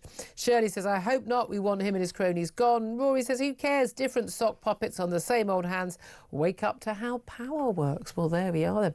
Right, we're going to take a quick break and then we're going to be back with Reform UK Councillor Darren Grimes, find out what he thinks of this, and also, of course, the wonderful, I'm sure, moment of pride for the Prime Minister that more illegal migrants have come to Britain under Keir Starmer than under any other British Prime Minister. Well done, sir. Well done. Another one of those many, many, many great achievements. Also going to talk to the Conservative former Security Minister, Tom Tugendhat, about the jailing of Jimmy Lai, the Hong Kong British passport-holding activist for democracy in Hong Kong and by the Chinese. We'll talk about that as well. This is Talk.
Across the UK, on DAB+, on your smart speaker, on your smart TV, and on your side. This is Talk. Indeed, 11:32 is the time. This is Talk, the home of common sense, with me, Julia Hartley-Brewer. I should point out, actually, there are breaking news in the last half hour that Tim Allen, the Prime Minister's Director of Communications, has also resigned. Now it's the second resignation. He's not resigned over links with Epstein or Manderson. Well, other than that, he did work very closely with Manderson, trying to get, and succeeding in getting Tony Blair elected in 1997. But he stepped into the job only a few months ago, basically after the last one resigned. Now, bearing in mind, they've had 2 or 3 different people in the role. One of them, by the way, was a guy called Matthew Doyle, another advisor to various Labour leaders over the years. Matthew Doyle he's been quit in March 2025. There's now big question marks about his appointment in the first place, because he campaigned, it was known at the time he was appointed, he had campaigned for someone who was convicted paedophile, who was accused of paedophile crimes, and he helped campaign in this guy's local elections when he was actually already under allegations of basically being a paedophile. So, I mean, got some big question marks going here, haven't we? Let's go to my next guest right now. He's Darren Grimes. He's a councillor with Reform UK. He's also deputy leader of Durham County Council. A very, very good morning to you, Darren. Good morning, Julia. Thank you very much indeed for joining us. I mean, just where do we even start? I mean, I want to talk to you about some actual policies that affect people, but, who is the Prime Minister affects people as well. But Keir Starmer, people are saying, he could be out. He could be out today by the end of the week. No one thinks he's going to be surviving to the summer, that's for sure. He's lost his Director of Communications today, someone most people probably would never heard of. He's been in the job such a short period of time. He lost his Chief of Staff, Morgan McSweeney, yesterday, specifically because he gave the advice to the Prime Minister to appoint Peter Mandelson, and he says that was the wrong decision. Do you think Keir Starmer survives? I can see Keir Starmer hobbling on, Julia, until May. I actually think that there are too many competing interests around that cabinet table for them to make the ultimate decision to be off with him just yet. You think basically because they don't know, they haven't got like an obvious, king over the water, even, Mr. King of the North, Andy Burnham, because he's not even an MP yet. Because they can't agree who they want, they'd rather just sit and wait. Exactly, Julia, and I hope the last one out remembers to turn off the lights because, of course, as you well know, we've got Ed Miliband's climate targets to meet, so we cannot let that slip. Of the options on the table, because, again, if we think he's going, he ain't going to call... I mean, people say, we could just call an election, goes to the King. He's not going to call an election. Realist. No. I mean, I may be wrong. I don't think he is. In which case, they're going to hobble on. Who, as I put to a call a few minutes, who's your best case and who's your worst case scenario in terms of, forget for Reform's chances, for the country? Yeah. Let's think of the country. For the country, I'd say that the less likely option that the Labour Party would select would be someone like Wes Streeting, Julia. But, I think he probably would be the worst case for the country. But ultimately, I think it'll be someone like Ed Miliband. I don't think it'll be Shabana Mahmood, unlike one of your previous callers, Julia. But it'll be between Ed Miliband and Angela Rayner. What a choice. I know, absolutely. I mean, it is a depressing state of affairs, isn't it? If you were talking about Tony Blair, imagine this circus happening under that Blair government. Say what you want about Blair, but my God, did he have some element of professionalism over this lot of clowns? Well, there is an element also. I mean, I watched him much more closely because I was a political journalist in Westminster, interviewed him and spent time. And what was the thing is every single week when things were going wrong, there would be a week like Tony Blair faces his toughest week in politics. And you'd look at him, he would go on a stage, he'd go on a long interview, he'd do a PMQs or a statement, and he would win everyone over because he was very clever, very sharp on his feet, thought on his feet. The thing is, Keir Starmer is very, very humdrum compared to him. He doesn't think on his feet, does he? He takes the lawyer aspect, and he hasn't got the charm or the charisma or the gift of the gab. No, he definitely hasn't. And actually, to be honest with you, Julia, I would hate to be one of the poor souls that was stuck with him as my barrister because he cannot make a case to save his life. Quite literally, he's losing his career and he's unable to actually talk himself out of it, which was his job, which he was paid handsomely for too. I know, but he's got a pension and a whole act of Parliament to give him his super-duper pension as Director of Public Prosecutions. He said in January 2020, we were playing the clip a bit earlier, he said, I never turn on my staff. He said he picked up awards on their behalf, and when I made mistakes, I carried the can. I never turn on my staff, and you should never turn on your staff. But the decision for Morgan McSweeney to go was surely, at least in part, the Prime Minister's decision. Oh, absolutely. Ultimately, the decisions that are made fall on the executive. Lord Attlee, the leader during the war, he actually said, Julia, that a weak minister is the one that allows the civil service to decide, and a strong minister is the one that actually takes the decisions himself. Well, this is a weak man who's been led by those who are making daft decisions, and he ultimately has to be the one that accepts responsibility for those decisions. Do you think he'd be saying that about Nigel Farage, Julia, letting him off like that? Is it a resigning matter? I mean, basically, Morgan McSweeney saying it was the wrong decision and I'm the one who advised him to do this. He's basically saying it is a resigning matter. I mean, the Director of Communications, Tim Allen, is not resigning directly in relation to this, as far as we're aware. But if Morgan McSweeney says it was the wrong decision and it's a resigning matter by resigning, isn't he actually, rather than saving the Prime Minister, isn't actually he making him more weak? Well, there's a litany of failures here, aren't there now? It's not just the decision to appoint Lord Mandelson as US ambassador. It's actually a slew of decisions on everything from, as you mentioned earlier, the links to the Lord Doyle, and the support of candidates like that. They put forward people who, in any other political party, Julia, they would be screaming bloody murder about the complete lack of standards and ethics within the person that put them forward. So where are those standards and ethics evident within this Labour Party? That's what I want to know. That's always the issue, isn't it, for politicians who say, I'm going to do this, I'm going to bring integrity, the grown-ups are back in the room and all that. It's when they get hoisted by their own petard. It's usually over the fact that they've claimed one thing and then done something else. And we saw the Tories do that many times. Let's talk about your party, the Reform Party, and people are saying, no, we need more scrutiny of, Nigel Farage's links with Russians. There were all those allegations. Of course, you remember you've ended up in court cases and dealing with the Electoral Commission over allegations about, what was going on with his claims about the Russians trying to, fix the Brexit vote and all that. But there have been allegations about some, questionable links that your party leader, Nigel Farage, has had with people who perhaps are not, should we say, good for Britain's national security. Do we need to look more into that, given that he is, according to the polls, likely to be the next elected Prime Minister? Oh, look, I think that's complete nut and nonsense. Ultimately, he has been as robust as he can be on supporting Ukraine, for example, as you have on this show, Julia.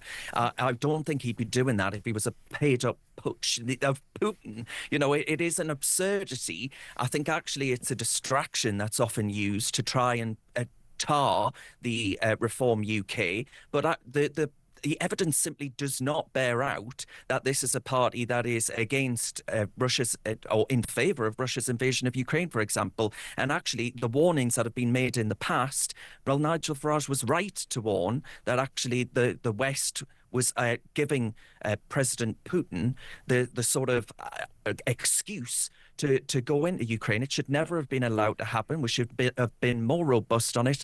And quite frankly, the West has been weak and found wanton. OK, well, I don't think we were giving him any excuse. I disagree on that front. Let's talk about Reform setting out their, assuming it's still going ahead today, setting out their plans for a shadow cabinet. He set out a timeline for appointing Reform UK's shadow cabinet to basically, he says, to get the party in shape for an election. He says it could be by the end of the year.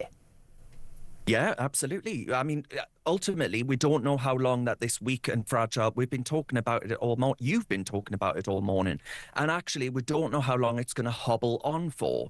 The facts are presented to us that in recent history, the Conservatives, once you had these similar styles of resignations, of sackings and all the rest of it, the turmoil around Dominic Cummings, Boris Johnson wasn't able to hobble on much longer, Julia. I don't believe that Keir Starmer will be able to, whether or not it's this year, whether or not it's next. We have to get our ducks in a row. We owe it to the country. We owe it to our voters to make sure that we are ready and raring to go on day one. Well, this is one of the concerns a lot of people have who are very supportive of what your party stands for, which is the ability to deliver. And there's a lot of talk about emulating Donald Trump's second term in office, not his first term in office, and being ready to go. But given that we had Keir Starmer and his party, we may not agree with a lot of what they had to say or rate him as a person, but at the end of the day, we're looking at somebody leading a party that's been in office many times before, had a load of people who had 4 years to prepare for an election victory. Certainly in the last couple of years before the 2024 election, it was looking very likely that Labour would win. and they are still unbelievably, I don't think this is a party political matter, incompetent, useless, with no good ideas. I mean, and most of the things they've announced that got them in trouble have just been off-the-cuff things that have come out of the blue, not in a manifesto or anything. So what hopes could people have that your party are doing any more prep? Well, because we are actually in open conversation talking about getting around through the policy working groups that we've established, led by Zia Youssef, a team of people who do want to come forward. They might be people, I've had conversations, Julia, with people who have been Labour supporters in the past, but they're coming forward to actually advise the party, to offer suggestions, because they recognise that Reform stands a really good chance of forming the next government, that we must form the next government in order to save us from the mess that we find ourselves in right now. So we are getting the right people around that table to having those discussions with us about those different policy areas. And what we'll hear today will set the tone and the direction for leading up to that general election whenever it might come. We've got to be ready. We will be ready. And the record sums of investment that are coming into the party show donor intent and strength of purpose within our party to deliver the best possible prospectus for the country. Well, let me tell you, the Prime Minister, he still is the Prime Minister, he's addressed staff at number 10 after the resignation of his Director of Communications, Tim Allen, and his Chief of Staff resigning yesterday. It's Morgan McSweeney. And he said, we go forward from here. We must prove that politics can be a force for good. I believe it can. I believe it is. We go with confidence as we continue changing the country. He is very much being put forward that, you know, he says, you know, politics can be for the public good. They've got a lot more work to do, and he ain't going anywhere. Well, it's just a total nonsense. I mean, the idea, if that's strong, you remember Theresa May saying she was strong and stable in the national interest? She was about as strong and stable as a three-legged chair. And I'm afraid that this is the way in which that Keir Starmer's administration is going to, you know, on everything from the cancellation of local elections, the mass migration that's coming through. You mentioned earlier record numbers from this government. I wanted to have just mentioned that, actually. Julia. More small boat migrants have come to Britain under Keir Starmer than any other Prime Minister. Of course, this all really went crazy just a few years ago. Some 65,703 migrants have reached Britain across the Channel just since Labour won the election 19 months ago. That's an average of just over 790 a week. And even, you know, the depths of winter in February, 3 boats carrying dozens of migrants across the Channel on Sunday, and more were expected today. This pushes the total number since Keir Starmer took office in July 2024 past Boris Johnson, who had 65,800. I mean, it's mind-blowing. Those gangs are not smashed. So this is where we come back to. It's not just about Lord Manchester. If Keir Starmer was ahead in the polls, getting policies done, smash the gangs, delivering on the things that he said he would deliver on, the economy was going like a bazooka, steely focus on growth. If all of that was fine, no one would be expecting him to fall on his sword over Mandelson, would they? No, I think you're right. I think ultimately if the other levers of government were being pulled in the right direction, that people would probably overlook it and feel richer in their pockets. Well, actually, we don't.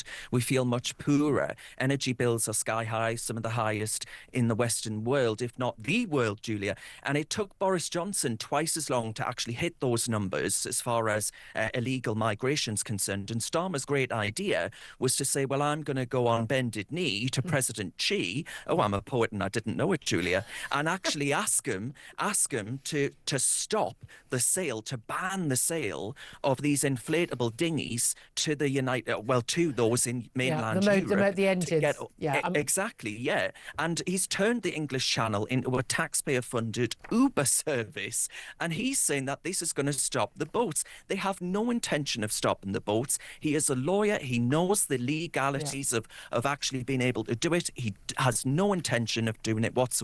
He is ideologically opposed to doing so. Just finally, talk about ideologically opposed, very briefly, the Labour Mayor of London, Sadiq Khan, has said his ultimate goal is to reverse Brexit. He believes it's going to happen in his lifetime. Will it? I think actually while Londoners are being stabbed on the streets and fleeced by the likes of you, Les, and all the rest of it, if he's busy daydreaming about Brexit and calling the single market the ultimate goal for him, well, he might be willing to ignore the biggest democratic mandate in British history. But I'm telling you now, I think come that election when he's up for office to stand again, that he'll find that the Reform UK party actually does incredibly well in London for the first time. Well, Darren Grimes, he's Reform UK councillor, thank you so much for joining us. 11:48 is the time. We're going to take a quick break. Then we're going to be talking about Jimmy Lai, jailed for 20 years by the Chinese. For doing what? Standing up for democracy. Well, it does look like Keir Starmer had a very successful trip to see Xi Jinping in Beijing, didn't he? We'll talk about that with the former Conservative Security Minister, Tom Tugendhat, up next. Stay tuned. This is Talk.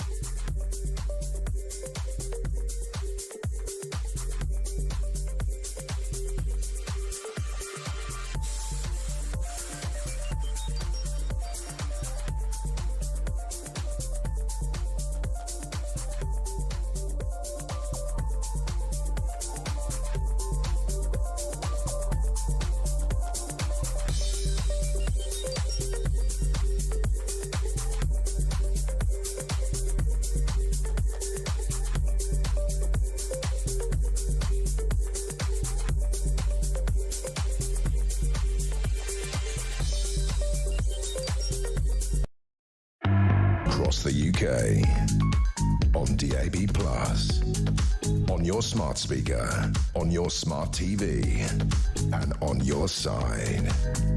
This is Talk.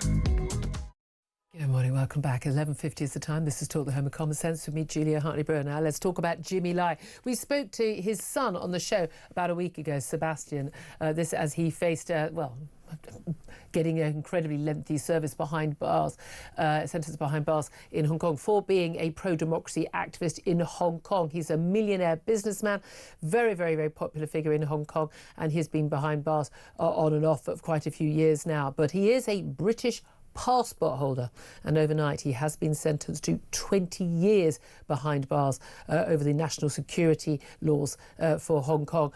That means that realistically, at the age of 78, he will die behind bars. Well, let's talk about this with Tom Tugendhat, Conservative MP, also former Security Minister. Very good morning to you, Tom. Hi, Julia. How are you? Very well indeed. Thank you for joining us. It is extraordinary that the Prime Minister went to China recently. You and I talked extensively about this. Handed over you can have your Chinese big spy embassy next to Tower, to Tower Bridge. You can do that. And I'm going to pay lip service to human rights and all of that and spying. But there was a lot of hope that he might get a deal with Jimmy Lai to get his freedom, given that he is a British passport holder, and his only crime is that he has been a protester, peaceful protester for democracy. But it turns out that the Prime Minister really flew back from Beijing with absolutely nothing. Well, the extraordinary thing is the Prime Minister's biggest moment of leverage, his greatest point of strength, was before he got on the plane. Yeah. He didn't have to get on the plane. He didn't get anything else out of this trip. He got £11 billion of investment for AstraZeneca. Oh, no, hang on. That was AstraZeneca investing in China. Sorry, wrong way round. Yeah. He got 30-day visa-free oh, no, hang on again. That was in order to get Chinese businesses developing. Look, again and again and again, he got stuff for China, but he didn't get anything for Jimmy Lai, and he didn't get anything for Britain. Now, my view is that the point of pressure that the Prime Minister had was before he got on the plane. Before he got on the plane, the Prime Minister could have demanded the release of Jimmy Lai. He could have said he wouldn't get on the plane without the release of Jimmy Lai. He could have made an agreement. But they wouldn't have cared. I mean, they didn't even bother providing a proper, tour of the Forbidden Palace, for goodness sake. They couldn't have cared less whether the Prime Minister turned up or not. But then why give them the benefit of the visit? Well, exactly. A question we have asked ourselves, have we not? But this you and me both. But we had this extraordinary situation over a few weeks ago where we had the Prime Minister and apparently the entire Foreign Office campaigning to get this El Fattah guy, a British Egyptian national. No one can understand why he was ever given British nationality, who was, basically, wants everyone in Britain to die and is trying to get him out of an Egyptian jail, even though he's clearly an extremist who's anti-Semitic and a danger to this country. And the Foreign Office considered it a top priority, but not a top priority to get a British national out of prison in Hong Kong who's done nothing but campaign for democracy. Well, Jimmy Lai's crime, as you know, Julia, was doing exactly what you're doing now. It's the crime of journalism, of telling the truth, of asking politicians difficult questions and watching them squirm if they can't answer it. That's I'm afraid that's essential to democracy. It's not an add-on, it's not an extra, it's absolutely fundamental. And if that's a crime, then you simply do not have a free society. And all of this puts a complete lie to the Sino-British Joint Declaration, which is supposed to apply for 50 years in Hong Kong. Okay, it's lasted, well, I was going to say it's lasted 30 years. That's not true. It has been in place for 30 years. It lasted about 10 or 15. And the reality is that what we're now seeing is the full rollout of the Chinese Communist state over Hong Kong. And it is no longer a separate jurisdiction.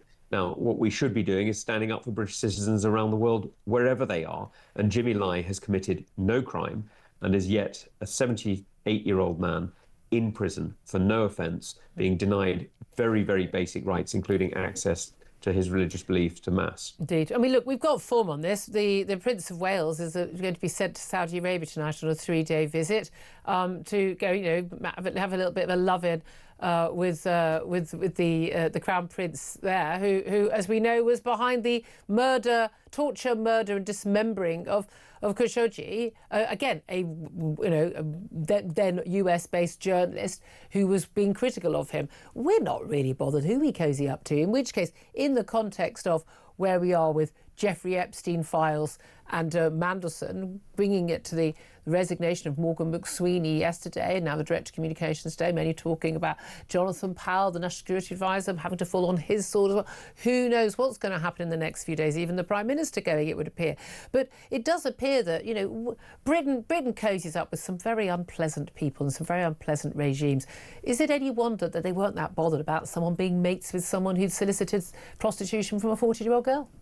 Well, I have to say, let me just be quite clear. The Mandelson affair is utterly horrific, and it's horrific on so many levels, not just the abuse of young girls, which is horrific enough, but frankly, what we've seen from the evidence that's emerged, from the papers that emerged, really begins to raise questions about treason charges, because the level of leakage, the level of undermining of Britain's interest, effectively making things more expensive for the British people by leaking financial information, all that sort of stuff. If it's proved, if it's true, and, forgive me, but we've only seen PDF documents online, so forgive me for not being 100% confident, it's really serious. It's the most serious betrayal of the British people that I've seen in years. But the idea that this is somehow a betrayal of Keir Starmer is frankly bizarre. Not all of this, but a lot of this was already public before he was appointed. Indeed. That's why Tony Blair had sacked him twice. I mean, it's pretty bad that Gordon Brown rehired him in a moment of desperation. But the reality is that Keir Starmer cannot claim that he didn't know. No, indeed. And his links, but well-publicised links, saying on Deripaska's, Russian tycoon, close links to Putin, he's got, and the Chinese. I mean, exactly. There's no question. I'm sure we might have discussed it at the time. But it's not just allegations. And again, he's denied any wrongdoing against Peter Mandelson. The police have been investigating. We've seen police at his home in Wiltshire and in London. But also Andrew, the former prince, now Andrew Mountbatten Windsor, allegations containing these documents. And I like you, assuming these files are accurate. We don't know that. And people are entitled to be innocent until proven guilty. But if these documents are true, it would appear the allegation is that Andrew also, within minutes of getting any documents, when he was a UK trade envoy, paid good money by the taxpayer to go and represent our country, that he was, it would appear, allegedly, handing information to Jeffrey Epstein as well. We are, again, I've been saying I think this is traitorous, treasonous behaviour. It's not just misconduct in public office. This was Andrew's. He was acting on behalf of his own mother's government.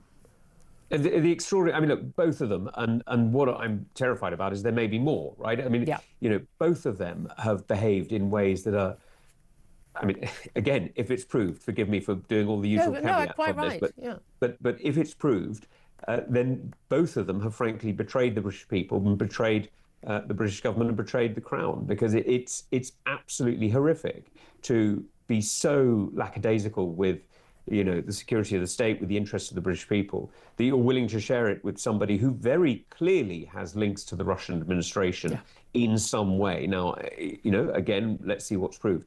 But it's quite clear that Epstein had links to the Russian administration in some way. It's quite clear that he had links to other governments as well in some way. what is he doing? Is he an agent? Is he a broker? Is he a trader? It doesn't really matter. You shouldn't be sharing information that should be kept secret. And clearly these two, if what is in the documents is proved, that's exactly what they were doing. Yes or no? Does the Prime Minister have to go? If it was the wrong decision, as Morgan McSweeney said, and he's the one who advised the Prime Minister, and the Prime Minister did know, as he admitted at PMQs last week, that, Epstein and Mandelson were still mates after Epstein's conviction, should the Prime Minister go? Yes, I think it's completely, I use the term accurately, it is completely incredible. It is simply not believable that, Jonathan Powell and, Morgan McSweeney and Tim Allen all advised him, one thing, and he was simply forced into it. Yeah. Well, in that case, he's not the Prime Minister anyway, so he shouldn't be there. Very, very good point. He's either making the decisions or he's not. Tom Tugendhat, Conservative MP, former Security Minister, thank you very much indeed. Going to get Benedict Spence's thoughts on what he had to say, particularly in relation to Jimmy Lai, and of course keeping you up to date. Not only did we lose Morgan McSweeney yesterday, we have now lost the Director of Communications for the Prime Minister. I'm not sure that's any great loss given the state of their communications these days. That's not in relation, though, to links with Mandelson or Epstein or anything like that. But does the Prime Minister survive the year, the month, the week, the day? I'd love to hear your thoughts. 0344 499 1000 is the number to call. Talk to a Labour peer about that up next. This is Talk.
Across the UK, on DAB+, on your smart speaker, on your smart TV, and on your side.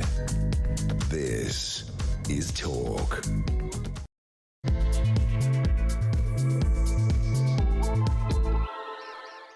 Very, very good afternoon to you. This is Talk, the Home of Common Sense, with me, Julia Hartley-Brewer, whether you're listening on DAB+ radio, on your smart speaker, watching on YouTube or your connected device. Hold on to your hats, folks.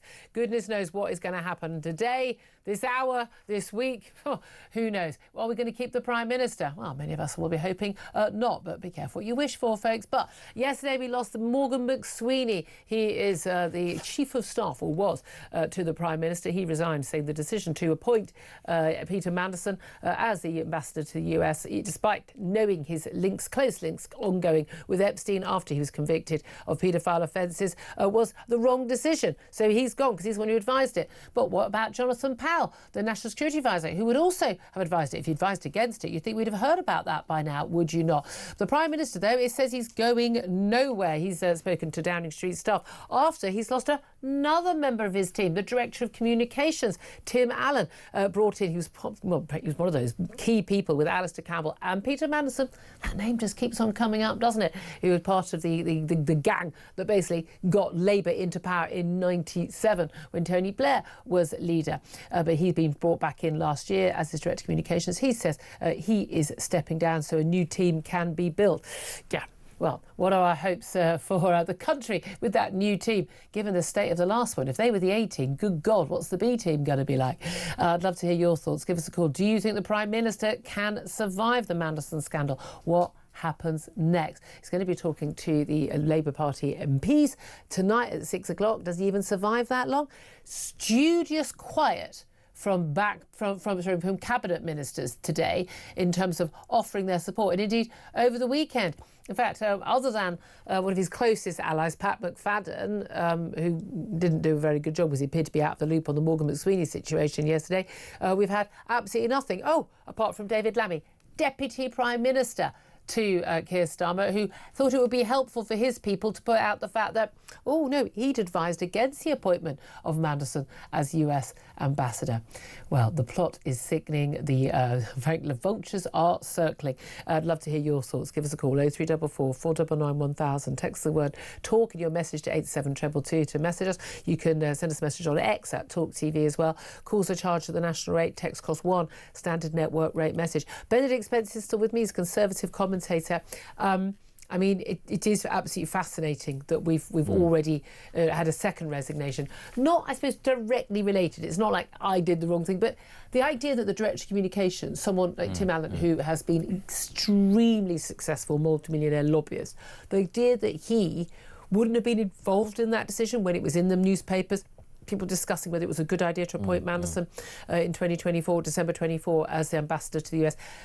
I mean, he wasn't involved in that. He wasn't in government then, so he's not directly involved in that mess up.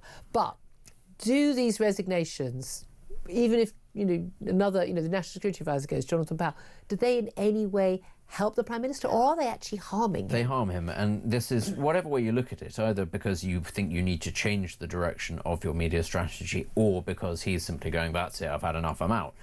Ultimately, you're simply creating fewer and fewer people around the Prime Minister. What you're sort of admitting is that the team is getting weaker, either because they're leaving of their own volition or because you're forcing them out.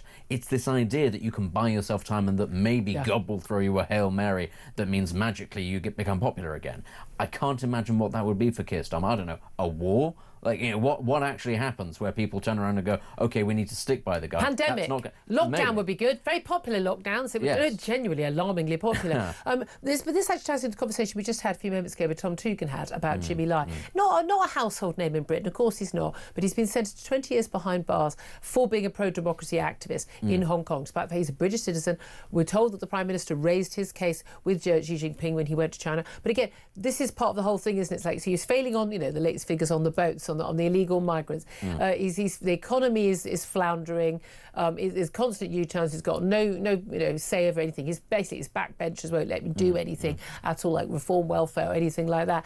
And he's clearly got no sway on the public stage because just a week after he gets back from China, Xi Jinping happily has this, because that's why he would have directed this sentence. It's not a proper justice system under the Chinese, to basically lock up a British citizen for 20 years for doing nothing wrong. Which is a sign that Britain's influence on the world stage is much diminished, but also that we're not even trying to rebuild it is the thing. No. You would have thought the way to do this would be to say to the Chinese, OK, we will give you your embassy and we will then have the state visit and vice versa, but as a condition of that, you will give us this one man and he will go back to the UK and he'll have a private life there, he will never come back and bother you again, but you will be giving him over to us, because actually that is still small fry to the Chinese government. That doesn't cost them anything. He'd already been in prison. But we didn't even do that because we think, and I know we keep on saying it, it's a joke, we think the thing to do is to kowtow to them so that they will be nice to us. That is not how it works. They That's just not see how they you as respond. weak because Exactly. that's what you are. Exactly.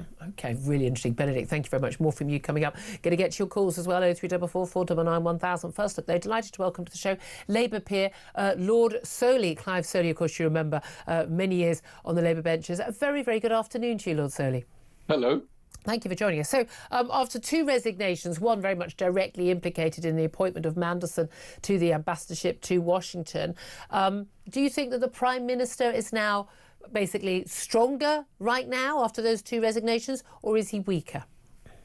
No, I don't think it's either, actually. I think we're still going through a bit of a crisis on this, and that won't surprise anyone. Hopefully we'll be out of it soon. And my own view is, A, I hope Keir Starmer stays, and I've got reasons for saying that. And B, I think he will, because, the Tory party does change leaders almost with their morning coffee. This is true. The Labour Party... but changing it hasn't worked out very well for them. But then neither would keeping on a Prime Minister hang or on leader. a minute. I was just going to say the Labour Party, for a variety of reasons, is less likely to change its leaders. So all I'm saying to you as a journalist is... calm this down a bit. It is going to go on for a bit. It isn't quick, and I don't think he will go, and I hope he doesn't. And if you like, I'll give you the reasons why I hope he doesn't. Well, look, there's no doubt at all. It is much harder to oust a serving Prime Minister who is a Labour leader than it is a Tory, where you just need sort of, and there are good reasons for MPs. There are good reasons for that. And there are good reasons for that. But what do you make of Kemi Badenoch, the Tory leader? She has said since the resignation of Tim Allen as well, this is yet another sign that Keir Starmer has lost control of his government. He is in office, but not in power. He's completely at the mercy of Labour MPs, she says, who've, let's be frank, have not been voting his way since the U-turn of the two-child benefit cap. He has no control. None of that's untrue, is it? Let me surprise you a bit and say I've got quite a bit of time for Kemi Badenoch. I think she's doing a good job for the Conservative Party. And frankly, as a Democrat, I want the Conservative Party to recover a bit. So that's not bad. And clearly she's got to say what you've just quoted. If she wouldn't be leader of the opposition if she didn't take a view that you're paid to oppose. And that's what she's got to do. So, and she's doing it quite well, actually. So there are worse things. I don't think she's right. I don't think she's right, actually, on the assessment of it. I think the issue is actually far more complex, and that's what makes this difficult. But I'd say perhaps more important to get on to the reasons as to why Keir Starmer should stay. OK, tell us. There are two reasons in my mind which are both very strong. Yes, this is a crisis. Yes, it shouldn't happen. Yes, he was wrong to appoint Peter Mandelson, who I know reasonably well, actually, and I've talked to him on many occasions. I have a view about him, which I will give you if you like. It's straightforward. But the reason why I think that we need to get through this crisis and get back onto the problems are severe, that they're not unmanageable. They are being managed, actually. If you look at the small print on the various economic reports that come out about the state of the British economy, it is not doing badly, but it is slow. So people are not going to feel the effects quickly. That will take time. Secondly, I do think Keir Starmer, if anybody, is the person to try and reform the system, which needs reforming in the way that Gordon Brown said the other day. The system for appointments. So I was going to he's blamed his chief of staff, and now and over the weekend he's blaming the vetting system. Do we seriously think that MI6, MI5, and it was police, whoever else was involved in the vetting, they didn't give him the full information? Well, I don't know. What I do know is that one thing Gordon Brown said, and which I've been saying for a while too, is that when you make a senior appointment like this, we ought to put it before a parliamentary committee for approval of that person. Because the problem about Peter Mandelson, in a way you pushed me into saying what the problem, he is actually a very able guy. He did a good job as a minister. He was a good European commissioner. He's got two enormous problems. The first one is lack of insight, because if you or I were as unpopular as he was, and he knew that, he'd do something about it. He didn't. But the more important one, the one that causes me most problem, and why I wouldn't have appointed me, is that he doesn't have what I call a flashing red light, which when you're tempted to do something wrong, or somebody asks you, and we don't know which way round it was, asked you to do something wrong, you should immediately, particularly in politics, but also in business and in the media and all the other areas, you ought to have a flashing red light which says, don't do that. Oh, I disagree with you. I think that no. You're saying when he wants to do these things, he shouldn't do them. No, I think what he should have is morality and a conscience, and not put. Yes. No, but that's not the same thing. No, not doing it because it might look bad is different from not doing it because it's the wrong thing to do. Yeah, but that's what the red light is. The red light is, I won't do this because it is wrong. That's what I'm saying to you. I've had a lot of dealings over the years with people with extreme, what we used to call psychopathic type problems. We don't use that term anymore. It's quite difficult to define. Maybe we should. But one of the things I'd say to you, and I said on this program before, if you look, the three groups who are most at risk in things like this are politicians, senior business people, and people in the media generally. Why? Because you're already in the media. And I remember so clearly, and you will remember this, Julia, Jimmy Savile. I took one look at him on television. I said, do not let any girl go near me. But in fact, half the media people were saying, isn't he wonderful? Isn't he? And that's the problem in a sense. People like Epstein are incredibly manipulative. And if you look to those exchanges between him and Peter Mandelson and between Sarah Ferguson and him, you notice this, he's almost flirting with them. He's sort of drawing them in. But they were all, and most of us would say, no, don't These go are there. all people, whether Peter it's Mandelson Andrew, whether it's Mandelson, whether it's Fergie, whether it's Epstein, they're all transactional people. They only have relationships with people for what they can get out of them because they have no morality. None of the, whether they've convicted a crime or not, I don't think you say none of them have any morality. I mean, no, I absolutely am saying I do not believe that, I genuinely, I do not believe that any of these people have any sense of morality. I really don't. Not like normal people. When you say any of these people, what people do you mean? I'm Ferguson, Andrew, Mandelson, Epstein. I don't think they have a sense of morality. I don't think they have any notion of right and wrong. Who said good things about Jimmy Savile have no morality?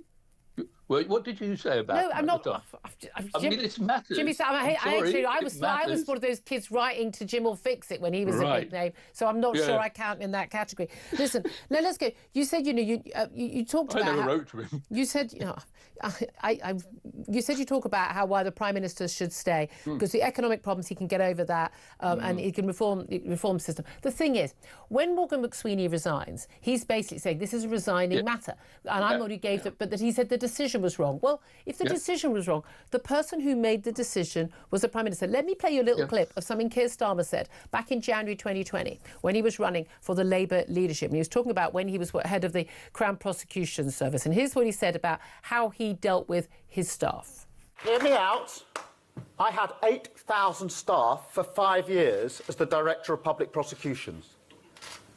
And I acted, I hope, in the right way with them, which is when they had victories, I celebrated on their behalf. I picked up awards on their behalves. And when they made mistakes, I carried the can. I never turn on my staff, and you should never turn on your staff. Never turn on your staff, and yet the man who advised him to make what he says was a wrong decision has resigned, Morgan McSweeney. Yeah. What do you make of that? That's a bit hypocritical, isn't it, Lord Solly? Morgan McSweeney would probably have made his own decision on this too. But I have no doubt that you can quite properly criticise Keir Starmer for his handling of this. I don't dispute that, nor do most people. The point is, in a sense, he recognises what he's got wrong, and he is the sort of person who puts this right by changing the system. And we have got into a situation in this country, I hate to say this in a way, but we have in the last, I would say, 2 decades, actually, got in a position where we've not improved our system enough to stop things like this happening. A processology issue. This isn't. This doesn't matter what the system is. Hey, shall we appoint a bloke who we know for a fact is still mates with and stays in the house of a convicted paedophile to be our most trusted and most senior diplomat on the world stage? The answer to that question, whatever the system is, no. Julia, do you think he'd have been appointed if we'd have had the assessments beforehand, before we appoint these people, rather than leaving it? That information was there. The Prime Minister had admitted at PMQs. We're saying it's wrong. The Prime Minister admitted at PMQs last week that he had the information that made the decision. You didn't need to. No, you didn't need to have a long process of approving him. The information, the two facts we knew about him meant that he was already not someone who should be on that list. Right. And this was the big mistake that Starmer made. That's right. Nobody is saying anything changing the vetting system makes bugger all difference to that. Could you stop talking for a moment so that I just finish what I'm saying? Just please don't interrupt me for 2 minutes. Yes, he has made a big mistake, right? I also think, and this is what I'm saying to you, that you're not here, he is the person to put it right. No, right? I'm sorry, having that vetting system wouldn't have put this right. It would have stopped it happening.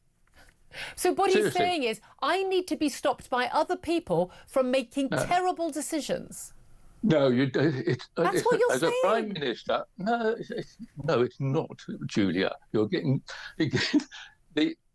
the Prime Minister has got many, many jobs. And one of the things I was going to go on to say, one of the reasons why I don't want him to go, is the world is in a very dangerous place. And one of the things that most people agree on is Keir Starmer's doing a very, very good job on foreign policy. That matters. Yes, what about China? Why is Jimmy Lai being sentenced to 20 years behind bars? He was bound to be. And you've been Why was he bound to be? Why was he bound to be? Because that's the way the Chinese... It's a dictatorship. That's the way the Chinese is. So what was Keir Starmer doing over there, kowtowing to them? Because you have to talk to them, whether you like it or not. You don't have to go and shake their hands and pretend that they're not a murderous, tyrannical regime. No, what you do is you raise the issues with them which we're concerned about. We always knew when I had talked to the people when we were handing Hong Kong over, and the big worry we had was they kept saying to us, because we were arguing for the rule of law, they kept saying to us, what happens if the court gets it wrong? And what will happen in a case like this, and I don't think you should assume that we won't get Jimmy Lai back over here, actually. Don't rely on it. Wait and see. Because I am sure that would have been a major matter that was raised and will continue to be raised. One could hope and so. That's important. Okay, but here's the thing. You said he's been very successful. You clearly think that the Prime Minister is the best person to remain in the job. Is that because the alternatives, whether it's Wes Streeting, Angela Rayner, Ed Miliband, Andy Burnham, David Lammy, is it because they are just utterly useless, or is it because you think Keir Starmer is so good? No, they could do it. And I mean, if Keir Starmer did go for whatever reason, there would be an election within the Labour Party. Usual way. The trouble is, it takes several months, and there are several people who could do the job quite well. I have no problem about that. The issue is whether you want to go through the sort of things we went through with the Conservative government when they changed leaders with their coffee. It's not a good idea if you can avoid it. If Keir Starmer was totally hopeless, I know some of your people listening to you will say he is. I am saying he's not. He's actually What evidence do you have that he's not hopeless? But because I do think in a way, the problem with Keir Starmer is he's more a backroom operator than he is. He's not a Tony Blair or a Margaret Thatcher, who's very good on the media and comes over very strongly and says, I'm doing this. He's not that, and he never will be. He's more like... But hold on a minute. But a lot of people would have said that, you know what, actually, he's not that guy. He's not Mr. Charisma. But after the chaos of the last few years, I think a lot of voters in 2024 went, we'll take a little bit of quiet, managerial, boring man because they'll give us all a break. The trouble is, he's not good at that either. Well, I actually don't think that's right. Give me one example. Right. Give me one example what he's done that's been good. There's a whole range of things. Give me one. So foreign policy for a start. Where? Which foreign policy? Because the foreign giving away the Chagos Islands. No, which Trump and everyone else agrees with now. I don't care whether they do. No, but they looked at the small print and realised... We're giving away our own territory and then paying for privilege. That's not a success. Name the next one. It's not. Name the next one. No, we're not giving away our own territory. We're doing a deal with the country that we are giving away our own territory. Clive, we are. It's British territory. It won't be a British territory. That's giving it up, Julia. It's a British territory. No, it's not. Fantasy. Look it up and they'll tell you. What's the next success you're claiming? But the reset. Tell me another claim you're. I am telling you. What? The reset with Europe is very, very important. Reset with Europe. We're aligning with all of EU rules, leaving all the benefits of Brexit. We're actually setting up policies on the Ukraine and with other, and we will get, and we are moving toward it, thank heavens, a recognition that Europe has got to have a more serious defence policy and foreign policy. We're not in charge of what they do. Oh, but we're working. Julia, you work with them. Clive, you work with them. We were working with them anyway. We were working with them anyway. Boris Johnson was leading the way on Ukraine. When the Germans were sending blankets, we were sending weapons. Boris Johnson led the way on Ukraine. Boris Johnson didn't know the difference between fact and fiction, and that was his problem. I have lots of issue with Boris Johnson. On Ukraine, he was absolutely solid. Tell me a success at home. Tell me one of these other amazing things that our competent Prime Minister has done at home. Yes, I would say that he is changing the economic and political system of this country. How? What is doing? In what way? Well, just because you don't look at it closely doesn't mean it's not happening. Sorry, I hate to tell you, I do look at it closely. I spend a lot of time looking. You even think that the Chegas are a bad deal when everybody else is saying it's a good deal. Why have you got wrong? Why have you got that wrong? I don't know who the everybody else is that you're talking to, but it ain't anyone I've met. Everybody deals with you're telling me that this Prime Minister is the man who is changing the economic policy of this country. Inflation is still too high. Food inflation. Yes, they said they're going to build a load of houses. They're way behind already. In 19 months, they're way behind on schedule. It's coming. It's higher than it was when Labour took over. No, it's coming down. It's higher than it was when Labour took over. Do you remember what it was under Liz Truss? Do you remember what it was under Liz Truss? It's higher than it was when Labour took over. Do you remember what unemployment going up?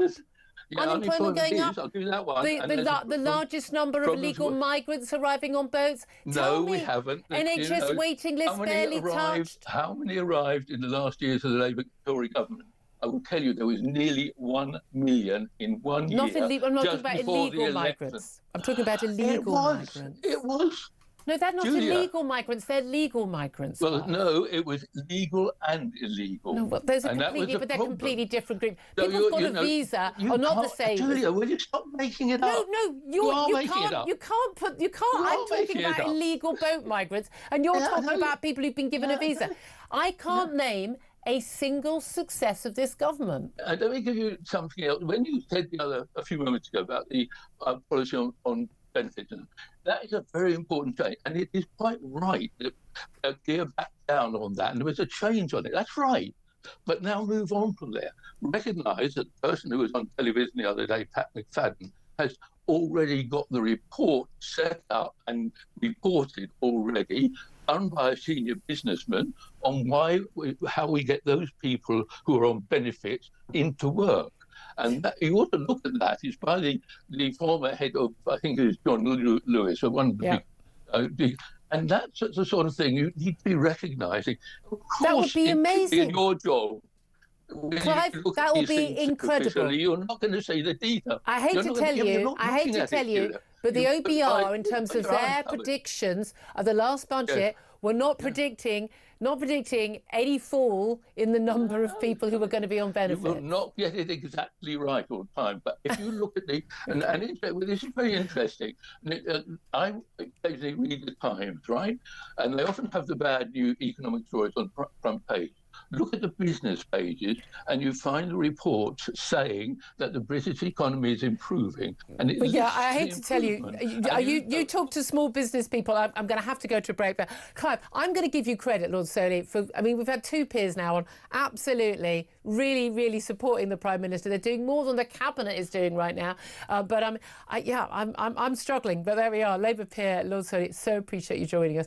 Benedict Spence listening to. I'm amazed that Labour want to reform the House of Lords, because right now the only people who are doing a good job of going into bat for them are peers. But just listening to that, everybody listening to that, those are the people that are running this country. That is why the country is in this current state. They believe that. They genuinely believe this worldview. There wasn't a single thing that he said that I think was a success. I mean, the thing, when we say we're giving away sovereign territory to the Chagos Islands, and they turn around and go, no, we're not. It belongs to someone else.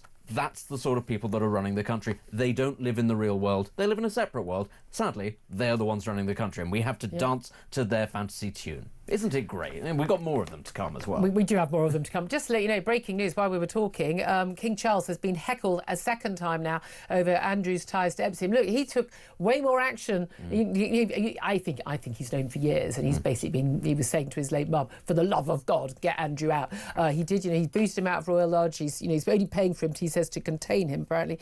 But a man shouted to Charles in Clitheroe in Lancashire on a trip, how long have you known about Andrew? And there were loud boos from the rest of the crowd, some of whom wore Union Jacks. I don't know whether they were booing the guy who shouted or booing Charles or indeed Andrew, who knows. But this is the thing, there's going to be more of this happening. 12:28 is the time. Love to get your phone calls up next. Haven't left much time, but we will get them in. Lots more to talk about. This is Talk, the home of common sense.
Across the UK, on DAB+, on your smart speaker, on your smart TV, and on your side.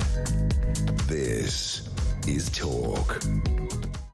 Welcome back to the show. 12:30 is the time. Just told you just before we went to the break that King Charles had been heckled on a trip to Clitheroe in Lancashire during a royal walkabout. Let's have a little watch and a listen to that. Charles! How long have you known about Andrew and Epstein? Have you been protecting Andrew from prosecution? Now, it does sound like that the boos they're not of King Charles, they are of the man shouting out. I think Benedict Spencer says there's going to be a lot more of that going on. Although, one of the people who's come up smelling of roses in this is King Charles. Absolutely no time for the brother. He's obviously couldn't wait to basically no HRH, no Prince. You're out of your fancy home. Go and live quietly, for the love of God, in Norfolk, and don't trouble anyone again. Absolutely. I think that it's one of the things, I'm not even a monarchist. Exactly. King Charles has come out of this as being he's taken decisive action where his beloved mother, who everybody respected, frankly, a lot of people would be saying, did she in fact drop the ball? Many questions about at the very least, her advisors, either she wasn't told or she was either told, in which case, wow, and if she wasn't told, that is a problem as well, because then again, your advisors, your principal private secretary should be telling you this stuff. I think Charles has grasped the nettle, as he should have done, and actually I think most people would say, no, he took the right decision, and their respect for him is probably higher as a result of this. Now, again, I say this as someone who's not of course, I think he sounded again.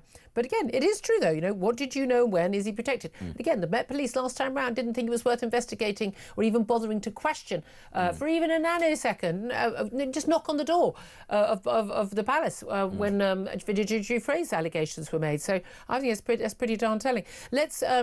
Let's go. Actually, we're going to go to calls, but actually, Carl is in Liverpool. First of all, let's go to him on 0344 499 1000. Good afternoon to you, Carl.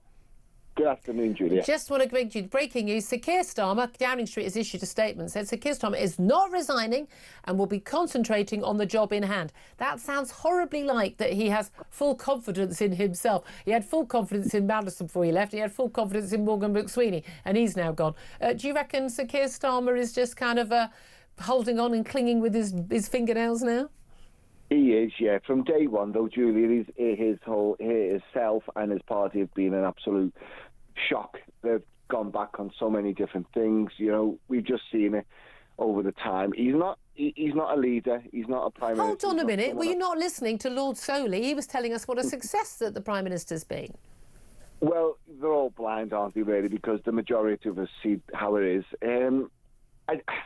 I can't believe he hasn't gone. I give him till the end of the week, because the pressure's just going to ramp up. The more we hear from the Epstein files, and it's just going to get worse. And, you know, just talking about the King there being heckled, you know, Kate and William came out with it, you know, and said deeply concerned, Yeah, I don't think he will come out again and say something, because we don't know just how bad this is going to be for Andrew in the long run. There's a lot more to come out. So if he comes out now and apologises, he's going to have to do it in maybe a week or so again. You know, we just don't know what's around the corner. But Keir Starmer needs to go. You know, the further this carries on, the worse it looks for him. He knew everything. There's no way that he didn't know about everything. But what do you think about this whole, like, oh, the vetting, we need to sort out that system, and people are going, that was the problem. The idea that the MI6 or whatever didn't give all the information, what a joke. Yeah, of course. But, you know, we spoke earlier last week, Julie, about the Queen, and I said, you know, if I asked my mum for £10 million, she want to know who I was paying it to, and you know why. That goes the same with the security services. They know everything. It's just we're not stupid anymore, Julia. This is the thing. We've been treated like this for God knows how long, and God can only imagine what is to come out of all this. You know, this is just going to get worse. I feel more heads are going to roll. Carl, great call. Thank you very much. Let's go to Alan, who's in Salford. Alan, does the Prime Minister last the day, the week, the month, the year? No, not really. I thought he was going to say he was going to go today, but he hasn't. But what a farce this is. And all the time this country's dying. That's what's annoying me. You know, I'm 73 today. And happy birthday! Thank you. I didn't mean to say it for that. But, you know, the weather for the last couple of years in winter, we've had a really mild winter. But the trouble is, I opened the window this morning and I thought, oh, look, it's nice today. And I keep thinking, 200 or 300, 400 more parasites coming across on the boats. Yeah. This is what you've got to think. You know, it drives me mad. I'm completely with you. As for the Lord, what was his name? Lord Soley, we just had it, and Lord Fowkes earlier. I was going to say Lord Rottenbottom then, but he said that Starmer is doing great on the international front. Apparently. He's been to China to talk about Jimmy Lai, and he's got 20 years. He's done a great job there, hasn't he? Yeah, exactly. I couldn't agree with you more. Alan, thank you very much indeed. We had a bit of a chuckle about that.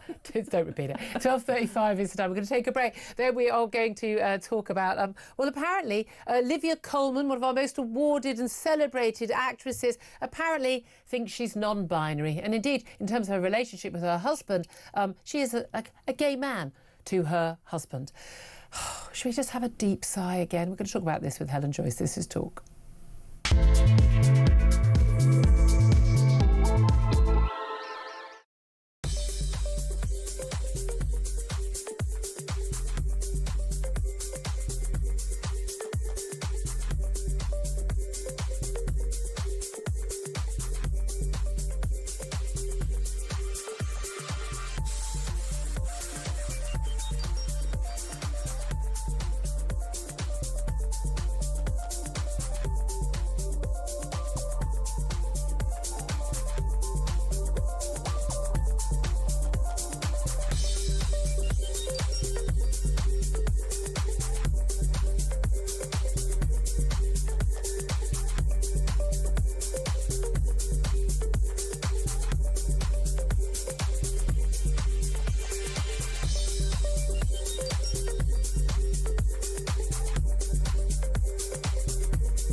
Across the UK, on DAB+, on your smart speaker, on your smart TV, and on your side.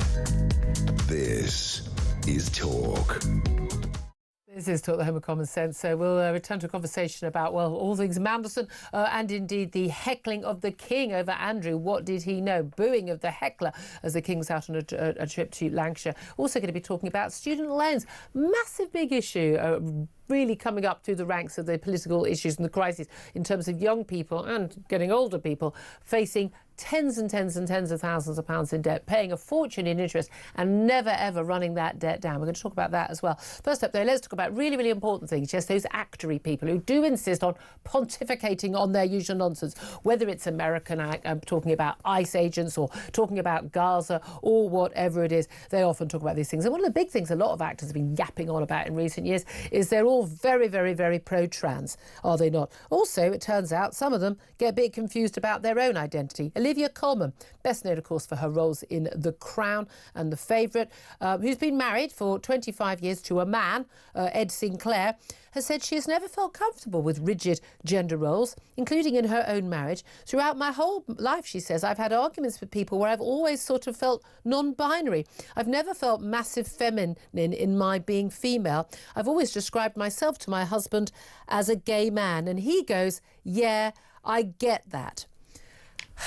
Now, it might be the fact that she is actually doing interviews about her new film, which just happens to look at some of these issues. But let's talk about this with Helen Joyce, Director of Advocacy at Sex Matters and author of Trans, Gender Identity and the New Battle for Women's Rights. Good afternoon to you. Hi, Julia. Now, we know trans and non-binary are not the same things. I would say neither of them is actually a real thing, certainly not binary, but when we have very famous, very successful celebrities saying things like, I've always felt non-binary, I'm a gay man in my marriage to my husband. I mean, this is how mad and wide the nonsense has gone, isn't it? It's just tragic, isn't it? I mean, I would pick out two different things there. Some people think non-binary is a type of trans. Some people say trans and non-binary. I mean, who cares? It's the way of saying that the rest of us are binary. Like when she says, I don't really feel like a woman all the time, I don't feel like a woman all the time. I just feel like a person. What it's does just ridiculous. Feeling like a woman, I mean, other than Eddie Izzard, so if I've got my flats on, I'm a man, and if I've got my heels on, I'm a woman. I mean, everything I do is like a woman. I was like a woman when I got my PhD in mathematics. I was like a woman when I gave birth twice. I mean, these are just things that a woman did, so they're things that a woman can do. It's just childish. Someone of her age should know better. This is a teenage identity fad, and it's a way of saying, I'm not like the other girls. And a grown woman saying that should just get herself together. But the good thing is that maybe she'll make it less fashionable for the teenage girls. Because when middle-aged women want to do something, then teenage girls don't tend to. I actually find the bit about gay much, much more offensive, because what she's doing is appropriating something real there. Like, it's not nothing to realise that you're gay and to have to come out, and you still do face prejudice. I mean, there's still people who think that you're inferior. There's plenty of people who think that you're perverted. And there she is saying that because she's special, she's not like the other women, somehow she's a gay man. I mean, gay men don't think she's a gay man, put it that way. And her husband thinks that he does. And the opposite of that has been, as we've seen in dating apps and stuff for lesbians. So for gay women, but by definition, that's what a lesbian is. They are having men who are claiming that they are trans, they are women, and they are attracted to women. They're just heterosexual men who want to have access to these vulnerable women, and they are on these apps and telling these women that they are bigoted if they won't have sex with a supposedly lesbian with a penis. I mean, this is the madness that's going on, but that's just the other side of that, isn't it? Pretending she's in a gay marriage with her husband. No, you're not. You're a heterosexual woman married to a heterosexual man. You're not that interesting. I was about to say that she's trying not to sound boring, but there's nothing boring about having made a marriage work for more than a quarter of a century. Why can't she lean into that? I mean, it's just appropriating other people's identities and trying to seem special. I mean, I find it embarrassing when I see it in somebody of her age. But isn't it interesting? If she's saying not only that she's a straight woman and she's saying that I am a man, again, untrue. She's saying that I am, or I view myself as gay. She's not, she's straight. Again, we've had this conversation with other guests. If I said I am black, there would be outrage from exactly the people who are going, oh, Olivia, oh, well done. And indeed, no doubt from her. No, in my marriage, I feel like I am black as opposed to white. Unacceptable. Absolutely unacceptable. Yeah. Take her off air. She should lose her job. It's outrageous. Why? What's the difference? I guess it's the whole rainbow thing, isn't it? It's just been the fashion of the last 10 years to think that it's very boring to be cis, as in not trans, to be heterosexual, as in not gay. So she's just trying to seem interesting. And we haven't had, I mean, for interesting historical reasons, we haven't had the same idea that, I mean, it's not good to be white, that is boring, but that you can opt out of being white by pretending that you're something different. Yes. That's offensive. I really do think that what she's saying is very offensive. And I mean, I just think that if I were gay, I'd look at her and I'd think, you have no idea, woman. You really have no idea what we go through, what we decide, what our culture is. Yeah. You know, if you want to say you're an ally, go for it. But if you want to try to pretend that being gay is about, I don't know what, like liking Kylie Minogue. Yes, exactly. Like, but this is the thing. what? But also, it's this idea about what makes you a woman, and then you get into these things where, you know, the partner with the eggs, or the partner, and you're reduced to your genitalia or your ability to have a child or not have a child. But a lot of it also is down to this very strange, and this Stonewall have done this, and Mermaids did this as well. It's very, and it was pushed on kids at at Tavistock and other clinics. Your idea of, like, if you are a girl but you like guns and cars, and if you're a boy but you like fashion and things and dressing up, so one of you is a boy, you must be the opposite sex. It's a very 1950s notion of femininity and masculinity, isn't it? Yeah, it's so regressive. I don't know why they can't see that. Like, what she's saying is, I don't feel like someone who wants to wear pink and heels and put on an apron and flatter my husband, or whatever her idea of being a woman is. Oh, and I also think it's very boring to be in a straight marriage and to be married for a quarter of a century and all that stuff. So I'm so special that I must actually not be those things. What she's saying is that people who are those things are boring and not special. Yeah. And she's reducing the idea of being gay to being something like a lifestyle, rather than something that's quite a profound and meaningful thing for people who actually are same-sex attracted. You know, they can be, I don't know, a man can be quite swishy, he can be a drag queen, he can be very heteronormative if he wants, and still be gay if what he's interested in is a life partnership or a love affair or sex with other men. Yeah. That's what it means. It doesn't mean your style. It doesn't mean that you lisp when you talk, or that you get certain haircuts or something. It is so mad, isn't it? But here's the thing. Maybe she just doesn't listen to anything that any actor or actress or celebrity says. That could be a solution to the issue. Helen Joyce, always good to talk to you, Director of Advocacy at Sex Matters. Benedict Spence, I mean, I would say I'm not a fan of Olivia Colman anyway, because I loved her in The Crown, but I thought she played that role very well because it was basically her. As far as I'm concerned, I've said it before, I will say it again, Olivia Colman plays Olivia Colman every time. Yeah, I mean, that's often the case, though, isn't it, with big actors and actresses, actually, that they are picked because of who they are, who they portray, and that's what, you know, the producers want, and then they feel that they matter because of who they are. But I do disagree with this idea that you can't just pick something and that's how you identify. I mean, I really dislike paying tax, and I've been Greek for several years now, so you know, I think that this is perfectly fine. But again, it's like age. It's the idea. I'm not allowed to identify as black. That would be outrageous and offensive. I'm not allowed to black up, but a man can put woman face on. To be fair, a black person wouldn't black up. No, so, because if I was black, I wouldn't have to black. You're quite right. But I can't say no. I'm not 57. I'm 23. I identify as a 23-year-old. I think you just need to believe a little harder in yourself. Is that what it is? Yeah, if you believe, it's just you clap your hands. Clap your hands like in Peter Pan. Let's go back to very briefly to.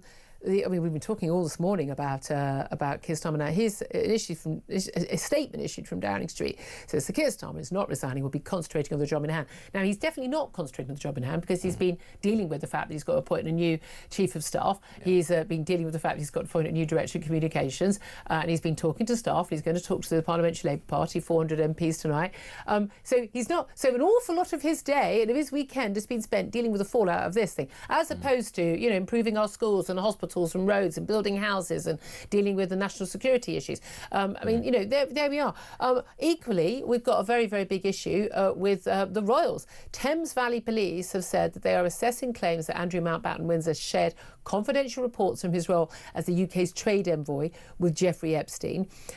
It is very, very interesting, because, of course, we've also got these allegations. We've already got the police involved searching the house in Wiltshire and the house in London belonging to Peter Mandelson in the wake of the allegations contained in the Epstein files about him doing the very same things when he was business secretary in the Gordon Brown government. Gordon Brown has come quite clean and said what he did was criminal. We've had Tom Tugendhat, the former security minister, talking about, both men. If these documents are legitimate, if they were sent by them to Epstein, then that would be treason. It would be traitorous.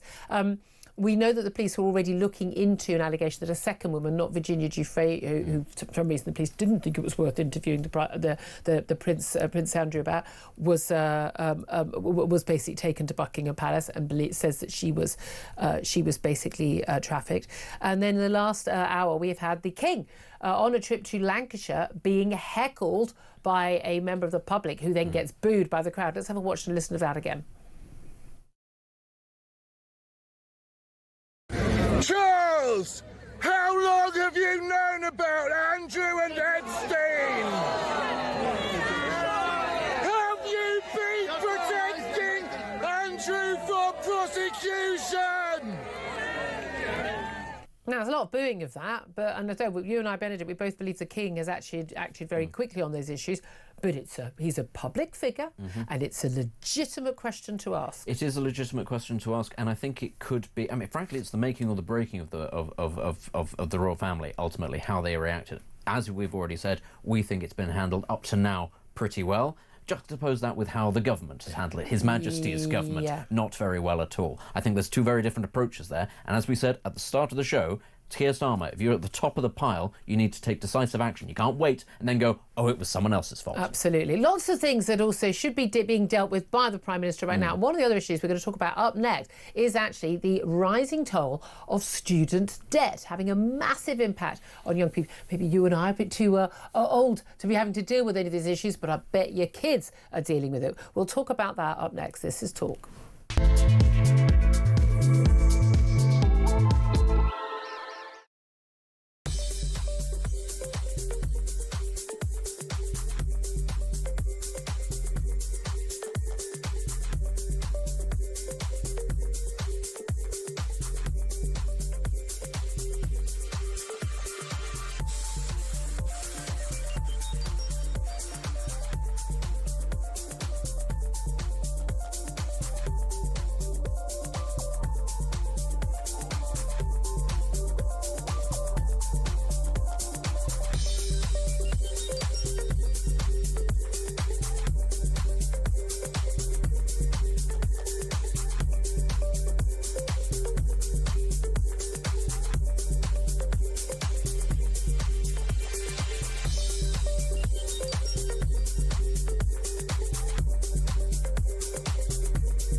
Across the UK, on DAB+, on your smart speaker, on your smart TV, and on your side.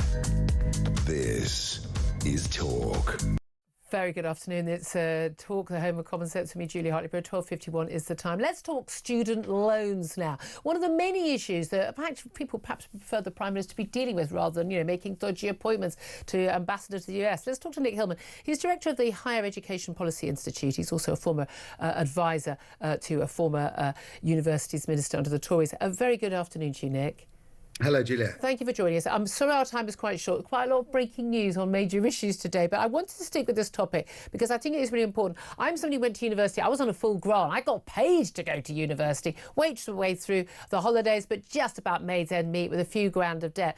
Students now are coming out of university with, tens and tens and tens of thousands of pounds worth of debt. For many years, they were paying a very low interest rate. And then a few years back, that interest rate went up by a heck of a lot. And now a lot of young people, and people in this office, who've got tens of thousands of pounds worth of debt, tens and tens, they're paying off loads every month, and yet their debt is growing bigger. This is turning into something of a crisis, isn't it? It is. You're absolutely right. And ironically, if you go to university now, you don't face those high interest rates. So there's a cohort of about 12 years worth of students who are facing these high interest rates, 6.2%, sometimes on debt that can be close to £100,000 a year. So it's a big thing. What I'm not hearing from the campaigners is exactly what they want the government to do about it. There are lots of different ideas floating around, but they all cost money. OK, well, explain to us why this one cohort, because I remember we're not talking a lot about like Tony Blair at the moment, and you know the people who tried to get him elected. I remember being absolutely horrified when he brought in tuition fees for which people would get loans in the first place, but he wanted to expand the number of people going to uni, and the idea was, well, they can't all be paid for. We're going to have to go to an American-style system, and people are going to get their debts. But it was like £1,000 a year. Then it was 3,000. Now it's £9,500 plus. Why did this particular cohort get lumbered with all the debt? So it happened in 2012 during the coalition years, during the austerity years, when they wanted graduates to cover far more of the costs of their education, and they also wanted to build in a little bit of redistribution. So what happens is the really well-off graduates face that interest rate of 6.2%. Low-paid graduates don't. Their interest rate is lower at RPI, 3.2%, and they have their debt wiped out after 30 years. So it's a sort of redistributive system. And what people are finding, they're getting into their early 30s, getting on decent salaries for the first time, finding 9% of their income is going out of their bank account. 9%? At the very moment, 9% above the threshold, which is about £28,000. Yeah. But it's the very moment in life they probably want to put down a deposit for a house, or they're getting married and having children. Yeah. And in effect, they feel like people felt in the early Thatcher years before she cut income tax. They feel like there's a big extra slug of tax in effect. And effectively a graduate tax. And we'd had that big debate, I remember some years back, should there be a graduate tax or not? But of course, the reality is the children of the very wealthy, not even very wealthy, anyone very well-to-do, will pay their kids school university fees anyway, so that they're not actually facing the debt. But actually, we were told this was about, you know, widening access to university. And I have to say, I was stunned that charging people and having people having to take out loans did not see a lot of people from poorer backgrounds being put off university. On the contrary, it widened it. But the trouble is, a university degree with there's many, you know, as a best part of 50% of the population going to university now, it means that a university degree isn't worth as much as it used to be anymore. So you've got a lot of young people, they come out of uni and they got all this debt, and they have to start paying back at a pretty low wage now, but they're not in graduate type jobs. They're doing jobs which they could easily have done without a degree and without the debt. Well, that is true for some. I mean, there are all sorts of careers now that insist you are a graduate that didn't used to. So the only choice you've got is to go to university. And I do believe in strong regulation of universities. So if there are bad quality courses with bad outcomes out there, and there are plenty of those. Yeah, well, regulators should be absolutely looking at any of those. But one of the challenges here is you sign up for a student loan when you're 17, typically. You've never had a job before. Yeah. The terms and conditions of the loan say the government can change them at any time they like, and they have done. Yeah. And they have done to load additional costs onto graduates. Much worse deal than when they first took out the loans. And then people are finding out what it means when they're in the labour market later on. So, you know, the reason this has become a big issue in the last couple of months is in the budget, Rachel Reeves has toughened up the rules yet again. I mean, one of the key things here is we're in loan shark territory here, aren't we, to all intents and purposes? I mean, yeah, we'll just do what we want, we take the money, and there's nothing you can do about that money. You don't choose whether you're going to pay that money back or not. That money is taken. Although, by the way, the people who are getting the loans who are coming from the EU, there's no way of tracking them down. They often don't pay the money back. So certainly people repaying these loans do feel very often they've been missold them. I would argue actually that's not really the case, because there are these inbuilt insurance features, like the loan gets written off eventually if you don't repay. If you lose your job, you don't repay. And there are some pretty, you know, it's a better deal than you're going to get from your credit card or your mortgage provider. So there are still some really positive features about these loans, but they have been mucked around with. It's not what was put in place in 2012. And they, you know, a fresh look at it makes sense. Exactly. I have to say, and again, an awful lot of people really coming up against it with those high rates of marginal rates of tax at a time when they want to be settling down, having babies and buying a home. And we'd quite like them to do that. It would be good for the economy. Nick Hillman, Director of the Higher Education Policy Institute, thank you for that. Benedict Spence, you were sitting there listening with a lot of interest. I imagine you're one of the people. Yeah, absolutely. Are you part of that cohort? Yes, absolutely. And there are millions of people like that. And it's exactly as you say, it's the people who are supposedly in the social contract at this moment in time, getting on the housing ladder, having children, and that amount of money is being taken out of their pay. 9% to put it in some context, all you have to be doing is earning £500 a year more than the living wage. Does that sound like a particularly wealthy person? No, not really. If this was something that affected pensioners, this would be a catastrophic issue, but it doesn't, so we're not talking about it. Until now, because millennials are starting to get into these positions, it's going to end up being a major political issue, and so it's a great opportunity for a party to grasp the issue by the nail, because it is having real-world effects. And of course, it's not even like this money is being used just to pay off the universities. It's being appropriated by the government to pay all sorts and by the way, things. it's not paying for the universities. No. Yeah. Our taxes are paying for the universities. I still wanted to get to it, even on a very busy news day. Benedict Smith, you could feel the passion. You could feel the passion. Joining us now, Ian Collins. Quite a busy news day, quite a lot going on. Can I just say, don't go to university for God's sake. There is that argument. You went to a decent polytechnic, did all right out of it, so did okay. I did a media studies course. I didn't go to one at all. The encouragement for kids to not go to university is virtually zero. I think we need to get. I think we need to take it back to about